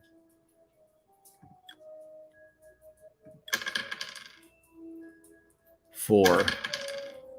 He procced. So we had a clank on both of them. So I was at 6 and he got me down to 4. He was at 5 and I got him all the way down to nothing. Now my armor mitigated 9. My armor's kicking butt right now. Thank you, armor. Let's go, baby. I'm faster than you. I'm hitting you up. 11. Yes. That's what I need. 4. Boo. All right. Close, but no cigar. Let's do this. 10 damage. He clanked me. Yes. Coming through.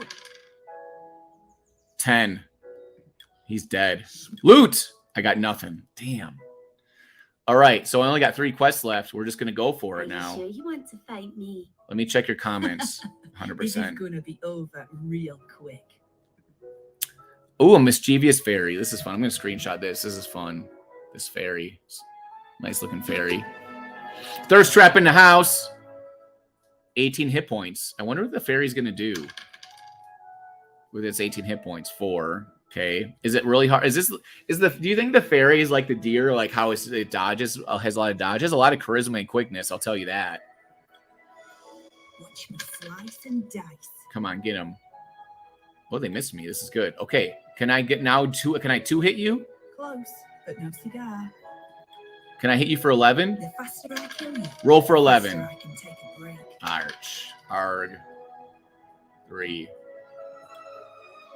The boys back on payday, so gonna hear about this one. Hey, no. 17, baby. Why didn't I get that before? 17 crit in the house, baby. I need more crit. Let's get some loot. Ooh, what did I get? Oh, a ranger. It's not that great anyways. Let's take it, though. Let's see. Is it better than what I have? 2-hand. Is this a 1-hand weapon? It's a main hand. Oh, so you can use this with us with an additional weapon. Okay. So right now my crossbow is the best.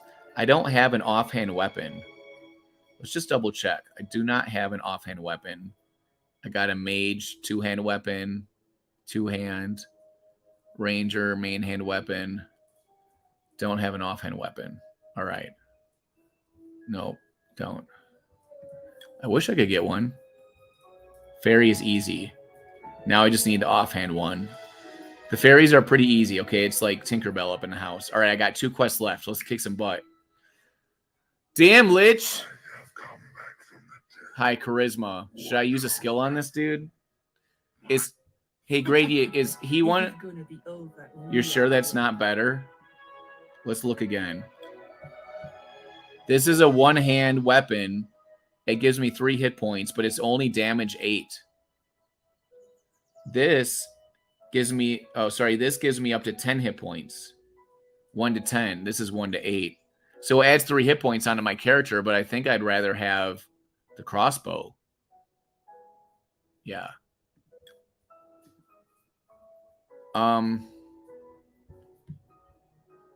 That ring was huge for you. Okay. So, should we use a skill on this guy? What do you think, Grady? Or anybody? Yeah, C1, D10 will do more damage over time for sure. What do you guys think in the comments? Tell me, should I use my skill on this dude? This guy's yeah, I'm going to use my skill, I think. Or should I wait? Oh, this is... Nope, I have 1 quest left after that. Nobody knows. Okay, let's not use a skill at first. We can always add it later. All right, I wish I could persuade. Close, but no cigar. 11 damage. Nice. Ooh, this is going good. He missed me again. My ranger's badass. 10. Look at that. I didn't need the skill, I guess. 7. Boo. All right, let's attack, baby. 11. Did I kill him? Yeah, he's dead. The Under Lich King. Give me some. I didn't get nothing. All right, this is the last one, guys. Use skill, yes. I didn't use it. Oh, I guess I should have. I got an orb. This is the real question, everybody. What's the real hope? Is like, what is the deal with the orb, bro? The orb is always messing me up. A lot of people just sit there next to the orb and rest in front of it. Not many people touch it. I touched it a lot of times and it did nothing. And then I think I rested in front of it and it wrecked me. Touch it, I do it every time. What do you think, Grady? Do the orb. Yeah, I'm going to do it, but I don't know if I should touch it or if I just should just stand next to it. I'm wondering if touching it is like one of those super rare drops. When it hits you, it's really good, but it barely ever happens. And then the standing next to it's like higher chance for it to procreate, but it's not quite as good. You know what I'm saying? I always sit. No! I lost quickness and charisma. All right, that's the end of the day for that one. Seems risky, but yeah. See, Grady, you were right on that. Grady has the alpha on the orb. Run away. Every time I say it's been positive. Yeah, but we're not me worm. You don't wear a fur coat, all right? I'm just messing with you. I'm not totally sure. I've touched it a bunch of times, and every time nothing happened. All right, so let's go to character select. Who should I play next? Should I play the warrior or the mage? The gambler, you got some awesome stuff. Yep, the gambler does give stuff sometimes. All right, I think I'm oh wait, no, I have quest here. So oh, I lied. Did I use the warrior last night? I did. All right. So that means we're going to do bid mead. Let's look at my 2 mages, guys. Let's look at their stats. This dude's killing it on wisdom. Oh, this guy has even more wisdom. He has 20. And agility 10. You know what's really funny? I think I have better stats. Where's my charisma? 9. I think I do have better stats on my rare than I do on this guy. Oh, he is a level higher. Bidmead's not leveled up yet. Let's play Bidmead. He's not leveled up yet. So where are we at for level? He's 3 of 7. And let's go into Wild Prairie. Should we level him up before going into the next zone? He's level 3 right now. Should we go to zone 2? And maybe hope to get some crazy drops? Or should we stay in zone 1 and level him up first? Go up to level 4. Maybe we should just give him a level 4 first, huh? All right. Take this. Can't persuade you, but I'm going to smash you. Take this from my wizard mage. Don't hit me. Ah, boo. How did he get so much? Bonus damage? He doesn't even have a spell, bro. Get him. Get him for 18. 17. Crit! Yes, you're dead. 2 hit you in the face. In the face. Give me loot. No loot. Level up. Everyone says level up. That might be... So is this the meta? Is to get to level 4 first. Arcane Goblin. So you always want to check. Dodge is increased by 30%. That's lame. I don't like that at all. Look at my character. You can see my XP, my hit points, all the stuff happening here. My damage is 6 to 13. Chance to crit is 6.49. That's pretty cool. Let's attack this son of a gun. You're not that fast, bro. The dirty spear. Do you see what he's attacking me with? A dirty spear. All right, so I outdamaged him. He parried me. Didn't really do much, though, bro. Let's one-hit him. Let's do it. Let's one-hit him right now. Crit him. Get him that crit. That's right, you missed. You're done for now, baby. You're done. You are done. View loot. Ooh, I got a crappy linen. Let's just look at that for funsies. It might be better than what I have. So the proc is 5.4 and 2. Oh, it's better than what I have. It's got some charisma in it, and it's 10% proc rate. Bye-bye. Crappy thing. Also, that's a 1d6. We're using a 1d8 right now. And we have a ring that has a lot of things going on with it. In fact, let's look at our... Oh, yeah. And... You know what? Let's go back for a second. And I got legendary boots that give me strength. So that's pretty cool. And a hat that's giving me charisma. So 11 strength, 19 wisdom. That's pretty good for level 3. We got high charisma too. All right, let's get this. I can't wait to rummage through your things. Everybody in the comments, give some comments to Grady. To Grady. Say what's up to Grady. He's at home. He's not feeling so great right now. You know why? Because he puts every ounce of his fiber, of his being, into like community streaming, gaming, learning all the things. He's been playing this game with all of his tons of heroes that he has. And, send him a message and see how he's doing. Say hi to Grady, because you know what I'm saying? Like, he's the one that's doing it for everyone else.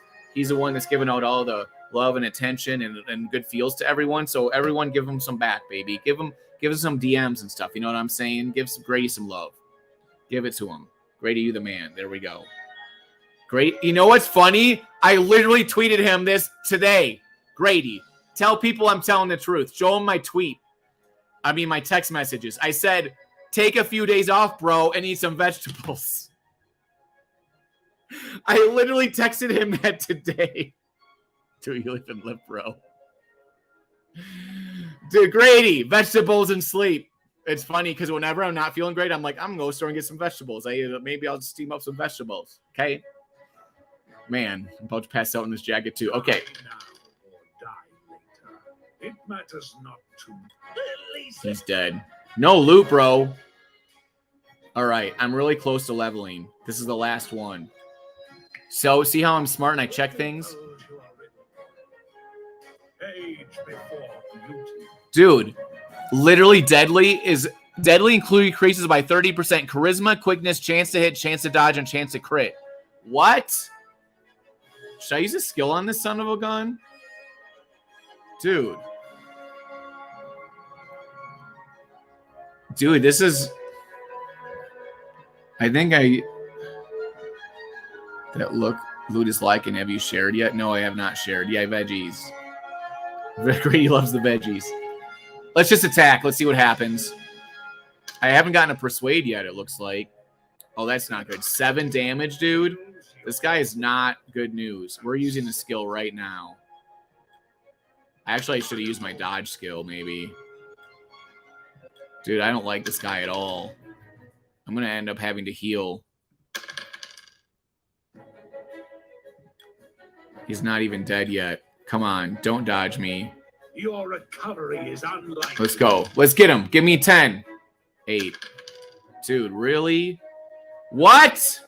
I go on to solve the big problem. So he was able to hit me because he died from the additional skill damage, not from like the regular damage, I think, which is lame. Have you got a shard? I've only got one shard. I got 1 shard so far and no skill books. You've only got 1 shard so far, 11 heroes. Yeah, I have 4 and I've only got 1 shard and no skill books. Dude, those skill books are killer, man. We need more skills. All right, view loot. Let's go. Oh, what's this? Oh, I got an offhand. Oh my God, okay.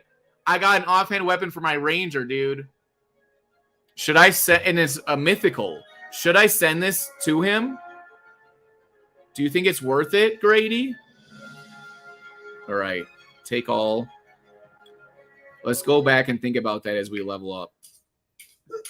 It almost distracted me from leveling up. You silly game. Oh, we got 5. Beautiful.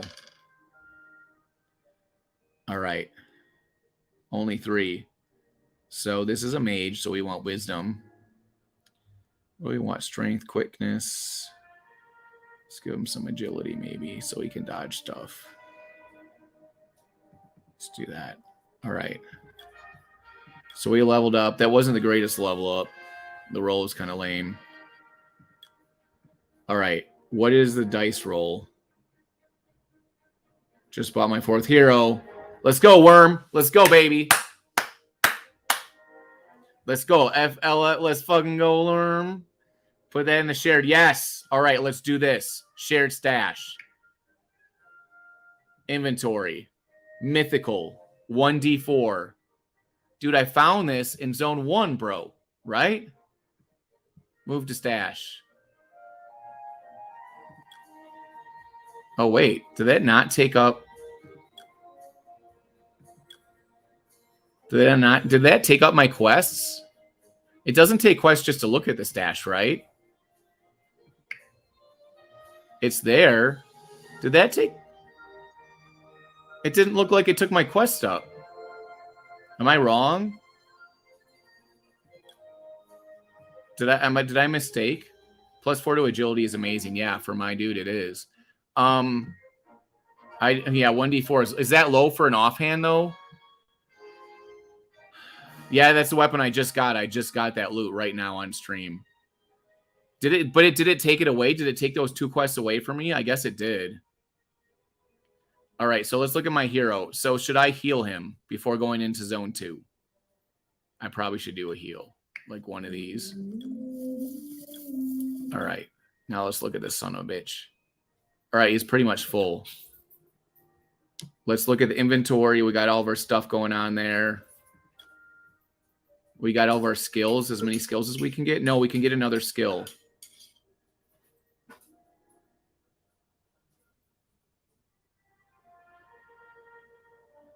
Let's do Firebolt maybe, or should we do Ray of Frost? Let's just do one of these just for funsies. Let's go out of here. Oops. Rare Mail Ranger. 1d4 is the base roll for most offhand weapons. I think the higher ones are 1d6, but I haven't seen anything that does that yet. Oh, so you've only seen 1d4 weapons, Rimpicicious? If 1d4 and 1d6 are the only 2 options, it might be worth it to use it because it's got that +4 agility, right? The people that have experience with offhand weapons, does it look like this weapon is worth it to actually do the full transfer? All right, let's go over here. Let's adventure. It's gonna. Oh, didn't pop anything up yet. What do we got here? An elven. Ooh, protector. You are an intruder here. An elf. And now must pay the ultimate price. This is an amazing artworks. I'm screen capturing this right now. Oh my god, look at this elven protector. Thirst trapping. Okay. It's okay to say that? Let's see. So let's just kill this elf. Don't hit me. My victory is inevitable. 7. All right, let's kill him on this one. Don't hit me. Stop it. 9. Bro. 12. Where was that 12 before? No loot. All right, let's look at my character. They're down to 78 HP. That's not fun. You are an intruder here, traveler, and now must pay the ultimate price. Miss. Let the light of Gaia focus my power. She's not too strong. This is a less strong elven protector. It is unnecessary to avoid such a clumsy attack. I'm going first. Kill her. Kill her. Do 12. Are they dead? The arcane No. favors my victory and your defeat. Yes, they dead. Give me loot. No, I did get no loot. Guys, I got that really cool loot, but yeah. Yeah, it does. It like when I crit people with that offhand, I'm gonna just split their skull, all right? Let's go. You are an intruder here, traveler, and now must pay the ultimate price. Let the light of Gaia focus my power. All right, she's hitting me for a decent amount. I don't like this.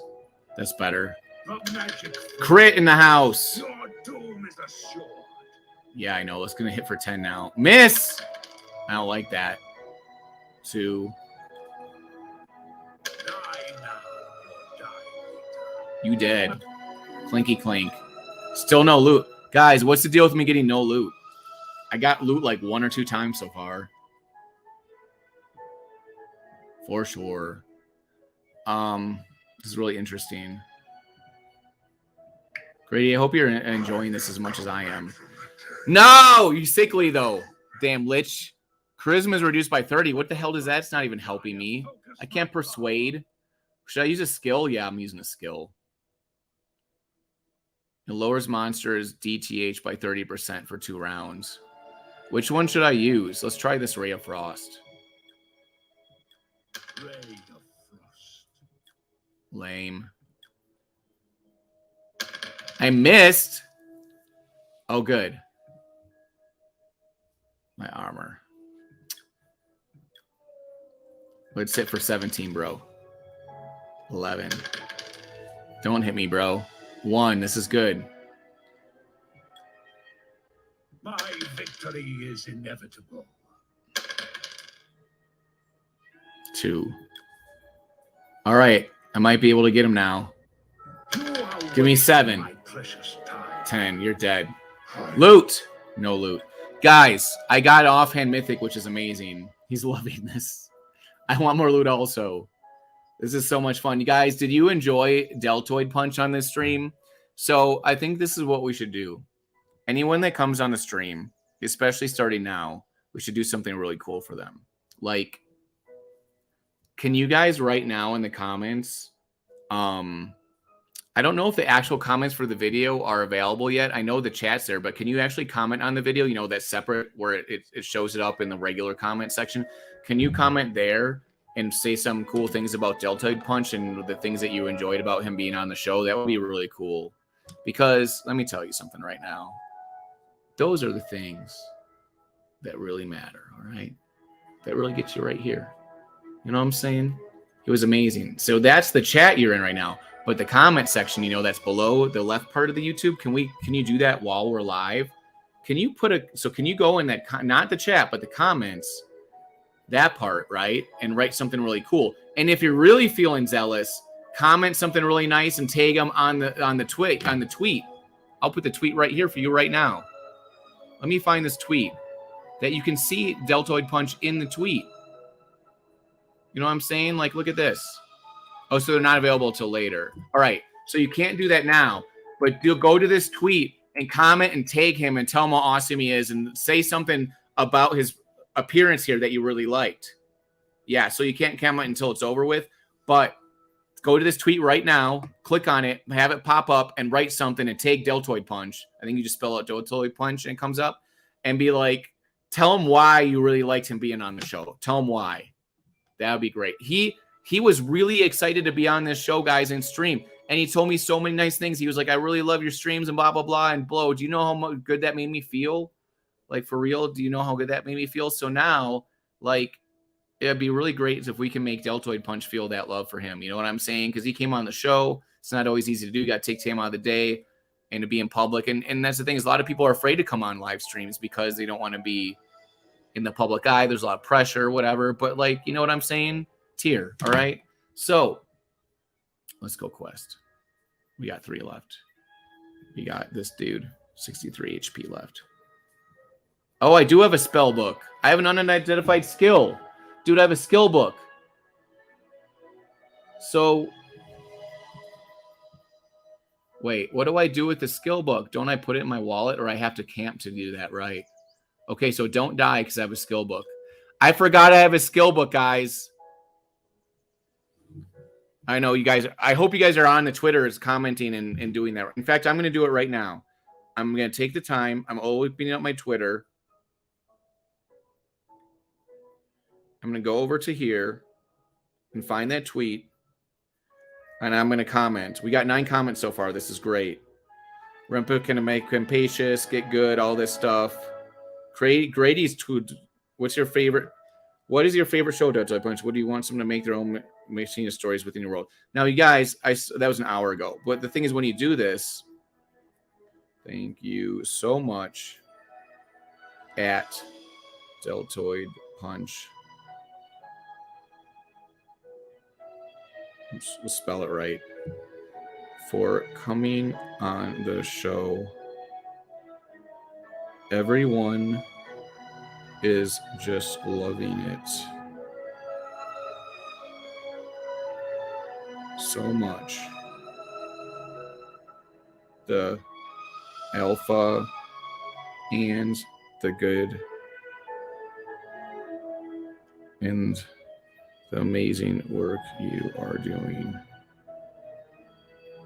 Most importantly, it was so fun. All right, that's what I'm writing on the tweet right now. So I have to wait in camp. All right. So don't forget, does camping cost anything? I forget. That's the one thing I always forget. So don't die and make sure to camp because I got a spell book. Let me ask you a question. Shut up, Hermit, and take this. Persuade. The arcade spirits flow. No! Blistering. You suck it. I'm going to use a skill on you.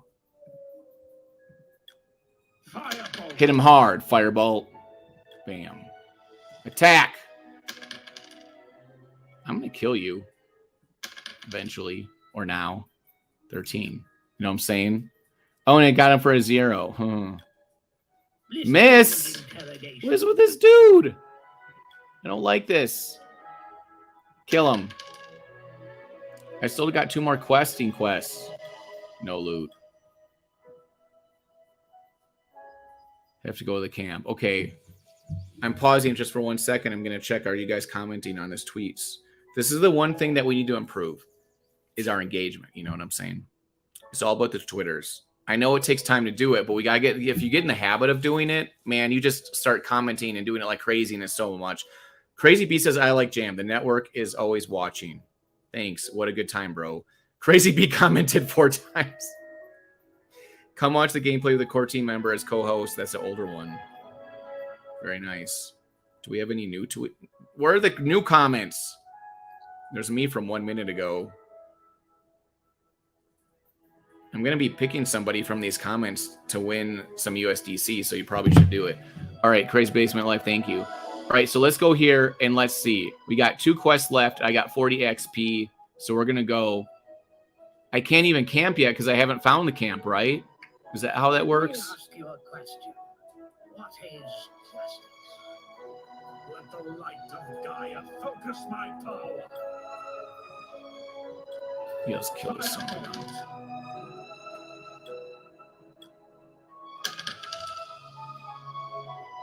This guy's fast. But let's crit him. 9. That's not bad. Can we crit him for 17, please? 7. And 3. We're going to get you this time, you son of a gun. We're going to get you. Your 8 damage. Playa. Nothing. No drops, bro. And I can't camp here. Use all your skills. Thank you, Grady. So you need 1 quest. Well, now I can't, right? I can't even camp because I can't camp because there's nowhere to camp, right? I can't camp unless I go back to town. Is that true?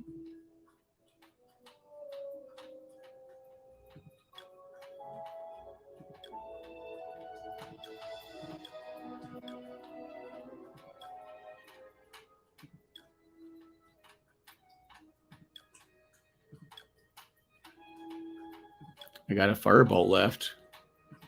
And I got 30 EXP. Go back, use the quest to go back. So I should go back to the main area and use the quest to go back there. But like if it costs a quest to camp, then why would I even go back? Wouldn't I just stay here and then fight and then camp the next day?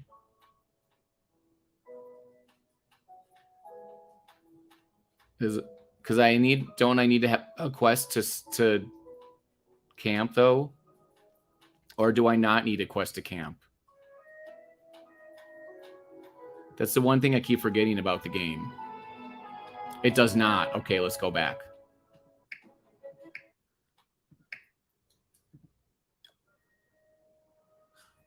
Okay, we're submitting the claim for the NFT. There, we did it. We did it. All right. So now we got that in there. So if we go back and we look in our inventory, so now the skill book's no longer in there. Now it'll eventually show up in there. Oh, wait. I have legendary steel toes. Did I know that?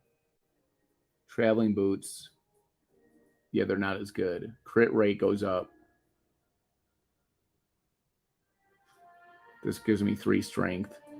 These increase crit rate by 3%, which is actually pretty good.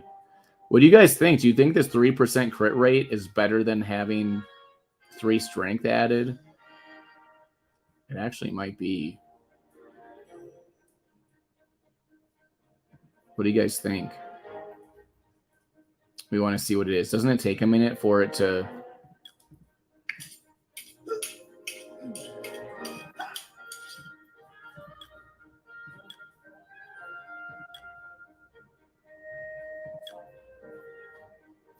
Oh, we're going to identify this son of a gun. I'm using all the USDC right now to pay for this that I'm not giving to you guys because no one's commenting on my tweet. Well, Basement Life did, sort of. All right, waiting for identify skill completion. You've successfully identified.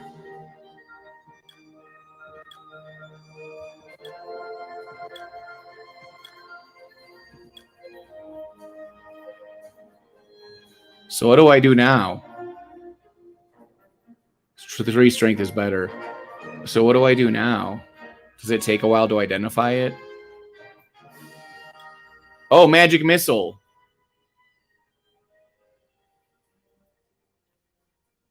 So it doesn't even tell me what it does. It's for a mage. And this is my best mage I have right here. I'll refresh the screen also. But it popped up on its own, you know. Should I learn it? 1d12 damage. Oh, there it is. 1 to 12 damage. Magic missile. So do you guys think I should keep this on my dude? Or do you think I should sell this skill? I probably should keep it, huh? Apply the skill, baby. Let's learn it. Learn and burn. That's what I teach you at Top Gun when I was there. Learn and burn. We're learning the skill. The NFT is burned. The skill can be used by the hero that learned it. I do have another mage that's a legendary. I could. What do you guys think? Do you think I should put this on my rare guy that has a little bit better stats, or should I put it on my legendary hero? Bidmead. What do you guys think in the comments? Because if you look at this, look at my hero selection. I have 2 mages. We got Bidmead, who's a legendary, right? We got Ravel Carroll, who actually just was born with really good stats. Or I should say, I don't know if they're really good, but they're definitely good stats. And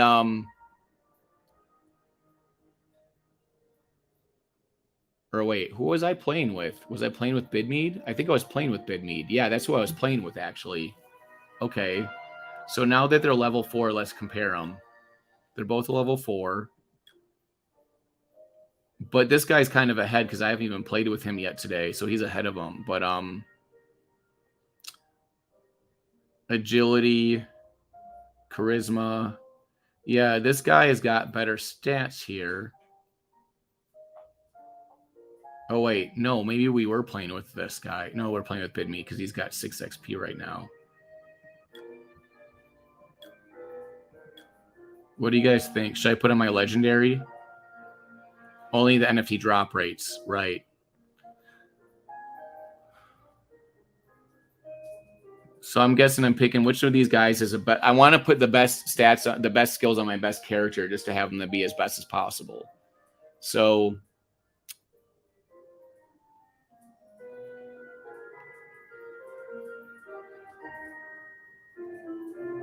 and what inventory does he have? So this is who we were just playing with. So if we actually look at his stats here, he's 21 wisdom. All right. If we look at this dude, we haven't played with him yet today, so he could improve. Well, there's a leaderboard. Let's not look at that. I do have a mythical ranger main hand also. Pretty cool. So this dude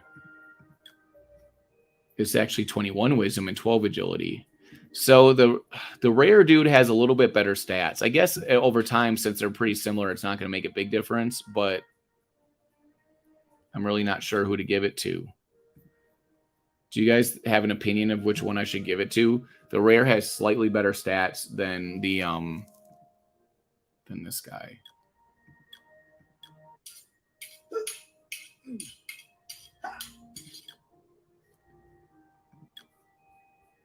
What was this guy again?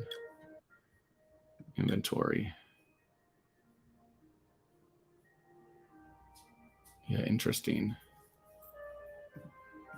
They're both pretty similar. Also, if I give it to the rare guy, I could use it right now as we play. That's what he said. He said, just do the one you can use it for right now. All right.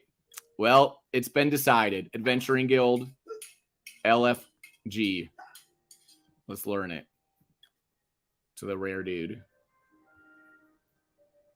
Confirm.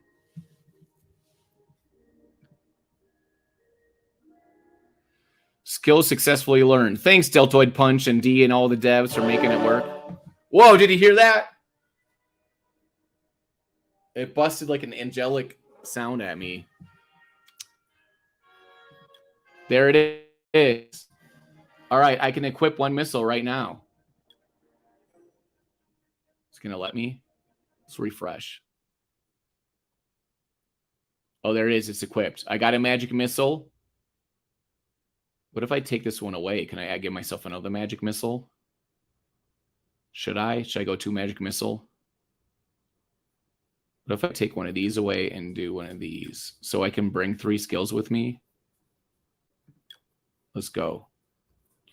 All right, so where we're at right now is that he just got leveled up. So we're going to, and he is level 4. So we're going to go into zone 2 for sure. We're going into zone 2 for sure. We got everything ready to go. Always double check. You got the right inventory. I got a 1d8 wand, which is decent. Better than my other wands and such. And I got nice, my shoes are actually not that great. It does increase my crit rate though, these shoes. So that's good. Armament amount. Oh, armament proc, whatever. Yeah. All right, so those are the best ones. I do have some legendary things over here, but they're not for me. Let's go over here and let's go into the travel tile. Let's travel it up, baby. Let's travel to the mysterious forest. And let's go on an adventure quest in the Sylvan Woods. I got camp. That's great. All right. Amidst the overbearing tree. What's the history? A fellow lover of history. Fertile The soil. prairies here have fertile It was a soil. large city An since age ago, destroyed and its they were inhabitants cultivating scattered. farmland. The place where Eidos now sits. The was forest, a site tribe of of a elves and other large fake city, creatures. Since destroyed, and its They're inhabitants corrupted. scattered long before you arrived. Abaddon, Lord of the Dark The Tower. forest in the distance was the ancestral home of a tribe of elves. I'm wondering and if we have other to fight Abaddon in the tower. Probably. Let's go. Pancake. Let's go find him. Age before beauty. He's reckless. His crit's increased. This guy's a little bit tough. Should we zap him with our new skill? What does the most damage? All right, guys. This is my question. Do I need to use a skill on this dude? Is he tough? Let's attack first and see. 7. 1. Maybe he's not tough. Maybe we're gonna kick his butt. 2. You are wasting my precious time. Oh yeah, I know. Died already. Just die, bro. You're not even good. Get good. Your recovery is unlikely. That's right. Dude, he's talking trash right now. This mage is awesome. 5. No, he can't. He's making a comeback. But he's going to die. Smoothly. No loot. Let's try this again. Let me ask you a question. What is justice? Age before beauty. Dude's got a crit increase. All right, let's attack this fool. You are wasting my precious time. Die already. So, like, I'm wondering if the best way to use that big old skill is to wait till the very end if you just need a hit for sure to kill him. But the question is, if you... Yeah, that might be the best thing to use it for. For, like, a last chance bailout where you could hit him for 12 and make sure that you kill him and don't die. Don't hit me, dudes. He has a staff of knowledge. Boo! I don't like this. Can you just crit him right now? Can you critically hit him in a critical spot? Hit him in a critical spot of the body. Like right in the armpit. Yes, he's dead. Philosophy. No loot again. Do you guys see how I'm getting no loot? Until you, oh, I think you'll be bewildered with excitement and might even shard a little bit. Ha. Look under the card and see the stats, bro. What card? Oh, I got the daily quest. Should we do it? Who is responsible?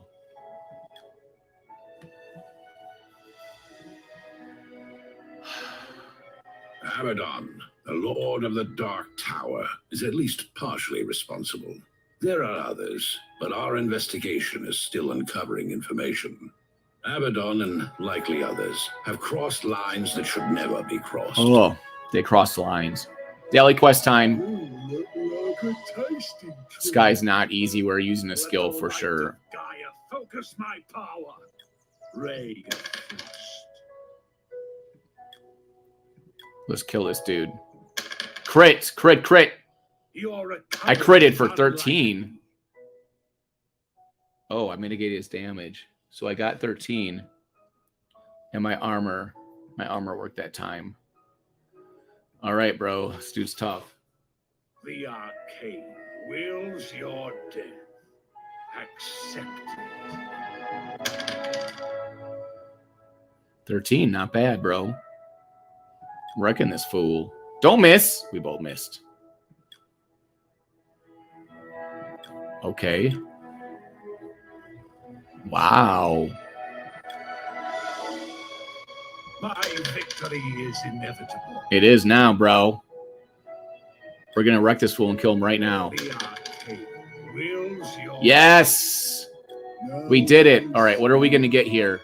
My skill knows heroes. Need level 7 heroes. I stopped doing the daily because you need level 7 heroes. You need level 7 for what? The gear that you get from them? Loot. Oh. All right, let's go again. Pinkate, give us their aid. Let the light of Gaia focus my power. You are wasting my precious time. He's reckless. Die already. Everyone's getting some really good boosts right now. I don't like it. Explosive onslaught. Should I use a skill on this dude? I'm going to use one. I don't like him. His crit rate's high.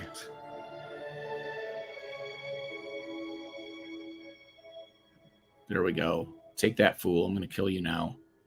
Kill him.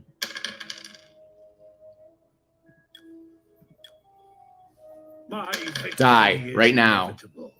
There we go. No! I thought he was going to die. 3. He's got 3 left. See, this is what I was worried about. Don't do that. 3's not bad, I guess. Ugh. Not again. Dude, I was trying to avoid this. Bro. No. He hit for 0, thank God. All right, now you're dead. That's it. Give me some gear. I got a skill book. I did it.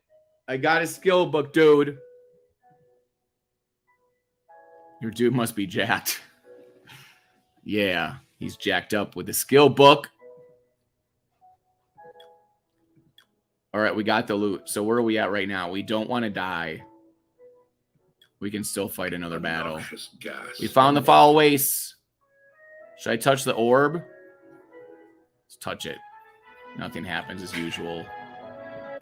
Pinkate, give us their aid. Let the light of Gaia focus my power. Magic is unnecessary. The dog's going crazy. Hold on. Clumsy attack.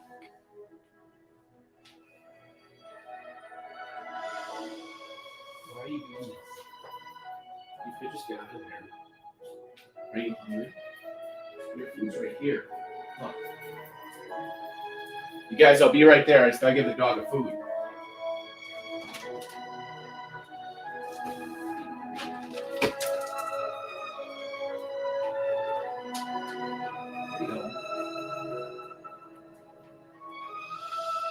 Bro, Shadow got stuck next to the touch thing over there.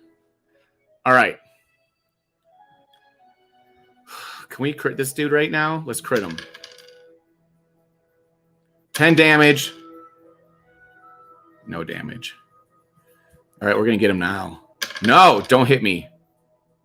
6. My victory is average. inevitable. All right, he's dead now. Smooth. Loot. Downloading. Okay, guys. So what do I have left? 50. I still have 50 HP left. Let's go. Pinkate, give us their aid. Wish I could persuade someone. Arcane spirits flow within. 7. I do not like that. My victory is inevitable. Should I use a skill? I got 2 of these. Let's use that. Magic missile. 4.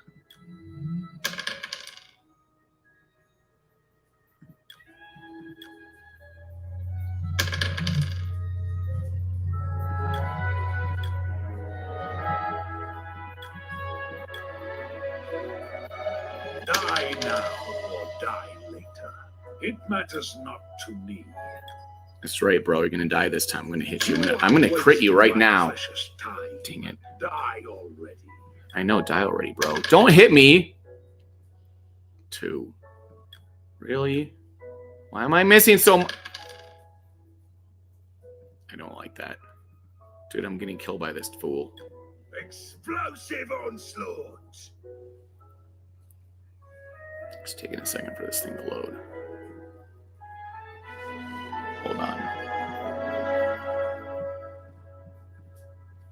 What's happening with this screen? Let's refresh it.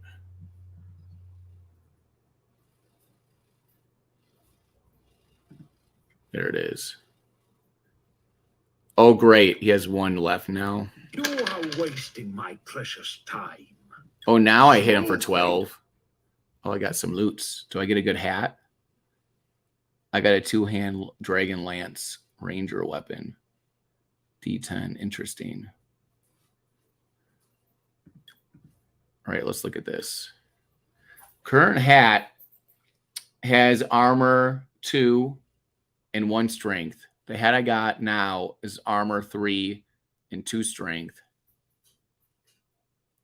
And the proc is better.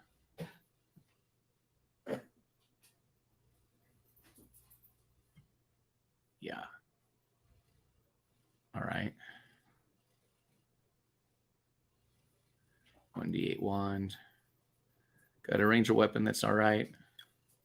So what should I do now? I've got 25 health left. Questing my 3 guys in a couple hours and recording this time. Okay, cool. Every time I touch sword, I know nothing happens.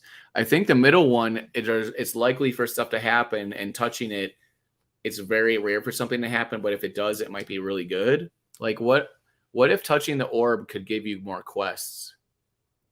I thought that I heard Deltoidpunch say, or somebody say, that there are things in the game that could potentially give you more quests, which would be great, right?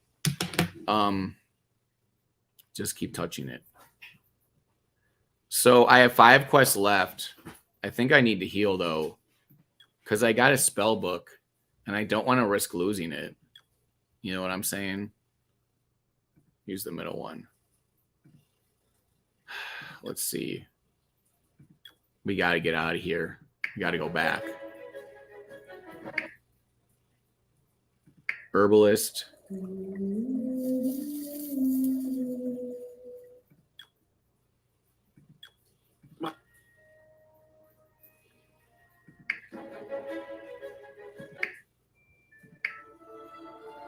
We're going to fight this fight.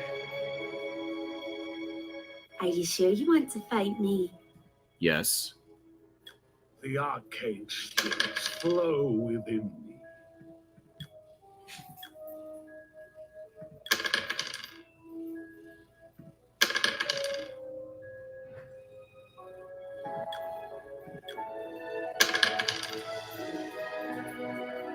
The arcane wills your death. Accept it. Magic missile. What do I got for health? I have so much health right now, but I only got 1 quest left anyways.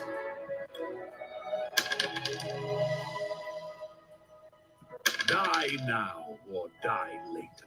How will the Fairy Queen know where I am now? I don't know. So I have 1 quest left. So I can go back and camp. My inventory. So I could go back and camp and look at my skill book. You guys probably want me to go back and look at my skill book, huh? Or I could stay here, fight another fight, and then just fight tomorrow, and then... Oh, wait, no, I can camp right here. Actually, I don't have to go back, right? All right, let's fight one more fight then. And then camp right here. Let me ask you a question. Yeah, I'm going to use a skill on you, so shut up. Age before beauty. Firebolt. I'm going to one-hit you, bro. Wills your death. 7. Yeah, I miss, I know. He's stupid. He's not good at dodging. He's stupid. Wills your death. Accept. I'm crushing this dude. Die now or die later. He dead. Give me something. What did I get? A boiled leather armor. Okay. And I can level up now too. But I can't get out of here. I got to camp.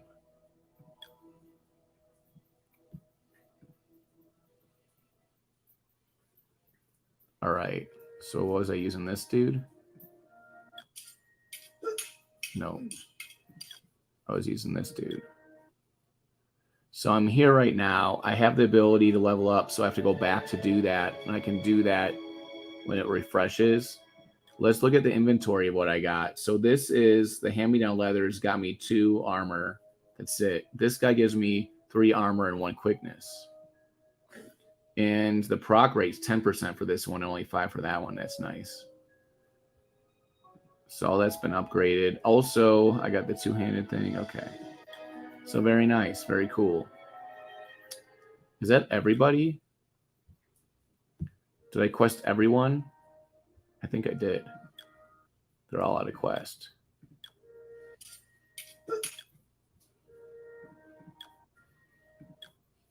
Interesting. That's nice armor, you said. Is it nice armor? I think it's okay. It's not as good as my boots. Just kidding. My boots are terrible. My hat's cool. Yeah, my hat's got I got a good hat. And a nice ring. Let's look at the character now, what he looks like. 21 wisdom, 12 agility. It's not bad agility. And he hits for 6 to 13. Let's see which character I have hits for the most. 6 to 13. What does this person hit for? 5 to 14. Not quite as much. And what does this hero kit for? 7 to 14. Was that more than the other one?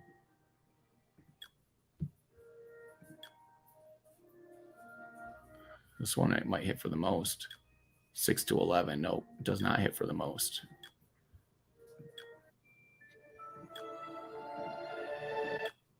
Oops. 6 to 13. So the character that hits for the most is actually this dude.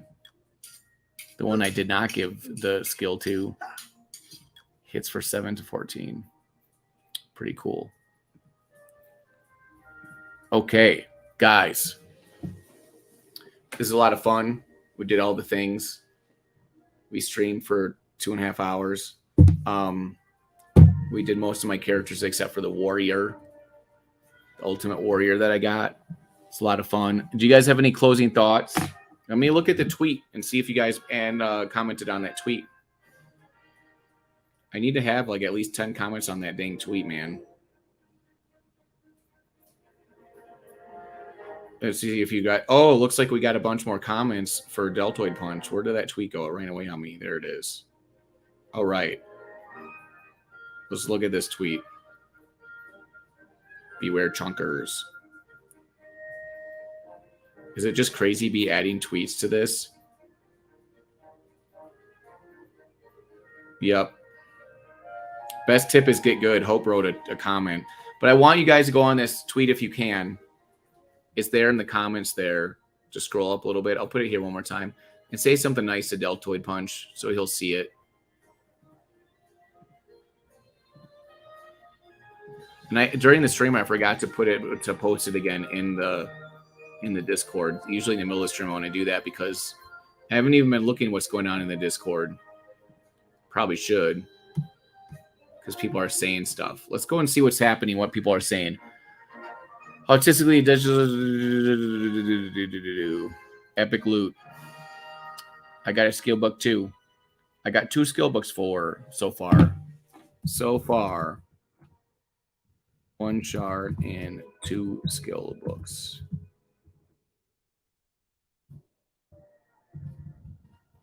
Awesome.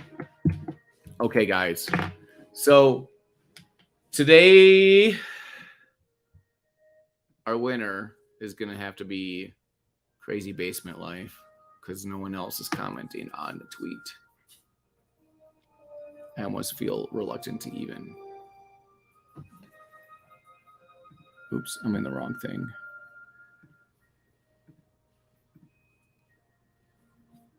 We got to be more social, guys. The key to success in life is being social.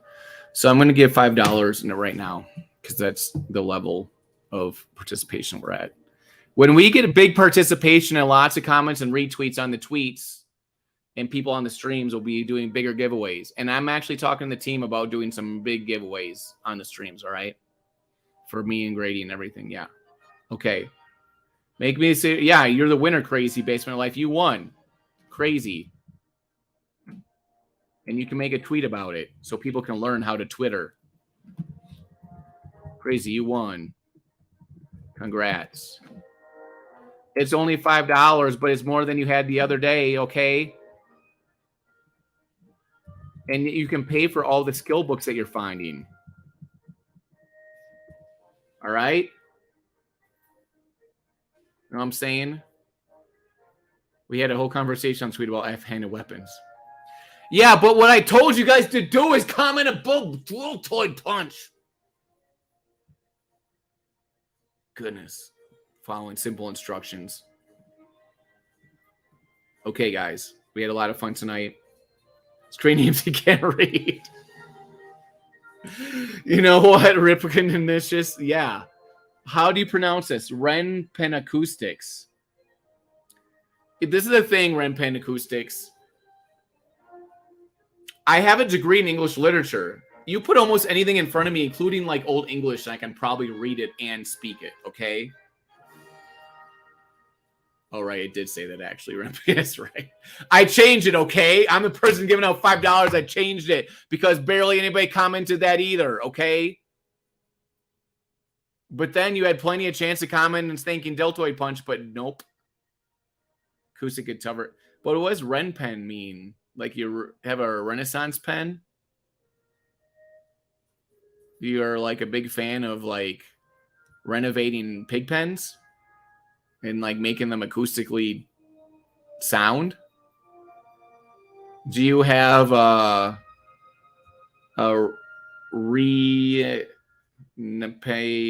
acoustical style? Lauren Panic Ren Pen. I figured it was something like that, but it's not as funny to say. Doxy here for first is, hey, people can look back and find it. But, you know, in all honesty, though, thank you, everybody, for being on the stream. This is a lot of fun. The gaming is just awesome and fun, and it's just fun to learn this stuff. So we learned a lot today. To sum it up, it's okay to go fast, kind of, but you want to be a decent level, right? So not really. Offhand weapons. I found a mythical offhand weapon today. Offhand weapons are the bomb. They're the most rare weapon, so that means they're probably powerful, right? How to time resets. Make sure to log in and retime your timers and just hit play and go into the world. And even if you're not playing at that time, just do the reset. You can always play later, but it'll still register that reset, so you'll get the timing to be best. The best skill I used. Let's go look at the skill that I used. It was okay. The skill. Oh, I can't go look at it. The blast from the past, the wizard blast. It does 1 to 12 damage, and mine did like 4. It's okay. It's not that great. It's nice that it can go up to 12, but it's kind of like having an extra hit a little bit. Whereas the other one that does like 1 to 4 and then additional damage over time. I guess they're kind of similar, but that one just does all the damage at once, right? Every battle you can do small things to improve your chances, meaning like changing your gear mid-battle for the situation to make sure you don't die. Stuff like that, right?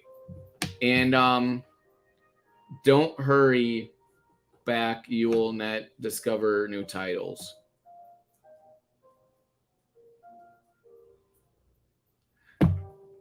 Meaning don't hurry back to home. Okay, so discovering new tiles is like 15%. So don't hurry back. You will not discover new tiles. Oh, it means don't hang back. That's right. Don't hang back. So if you're in a zone when forever, it'll take you longer to discover those new tiles and go to new zones, relatively speaking. All right. And then also, what else do we have on here? You're going to get stronger skills later on as you go. Just FYI, okay? That's what it sounds like. A lot of alpha. And also, what else did he say? If you kill the monster, they can't hit you back. But that's with your weapon, not with like your skills. Because if the skill has a latent thing that adds attack and that kills it, then it still can hit you. So it's kind of like you hit each other and then the flame from your attack before that's burning them kills them, right? You can't hover on mobile, but you can click on items, and then there's like another thing you can click, and it shows you the info, so you can still see the info on mobile. A boosted quest. Oh, boss quest.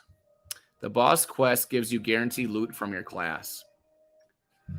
The small items, things, and you can swap in combat. Small things you can do. 2 pillars, don't die, and how fast can you get those zone drops? Those are going to be a big factor in whether you win. And also, if you're too powerful for an area, you'll stop getting XP and stop getting drops. So you can't just farm one area all the time. So the game kind of moves you along anyways. Okay, that's it. We did it. We did a stream. We did all the things. I hope Grady feels better. I hope you guys have an awesome weekend and have a lot of fun and keep gaming and learning and stimulating your brain and getting those neurons moving around and figuring out puzzles and keeping active and young and fresh and cool and clean and hip and surfer bro and have cool hair and a cool fur coat and dope sunglasses and just live your life however you want to live it and have a good time and make lots of cool friends. In fact, that's the best thing ever, to have cool friends like you guys. So that's the end of the stream. Over and out. I love you guys. You know what? On the way out, there's something that we always do. I'm not sure if you're familiar with it, but you know what?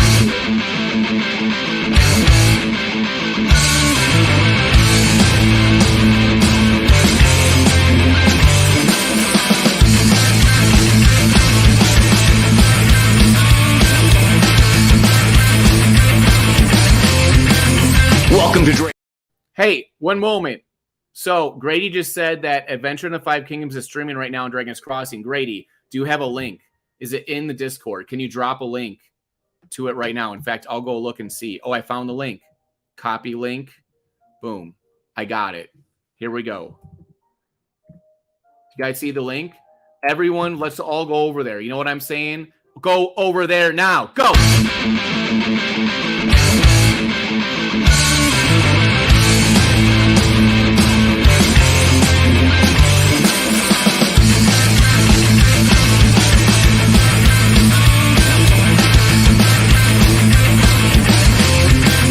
Welcome to Dragon's Crossing, a fully complete roguelike RPG brought to you by Team Punch. With amazing graphics, look at that thirst trap.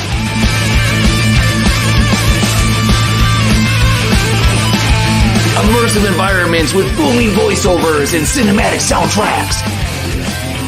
You dare face a chunker? If you die, you lose all your items, baby. But did you know Dragon's Crossing is a cutting-edge, sustainable Web3 game built on long-term tokenomics, baby?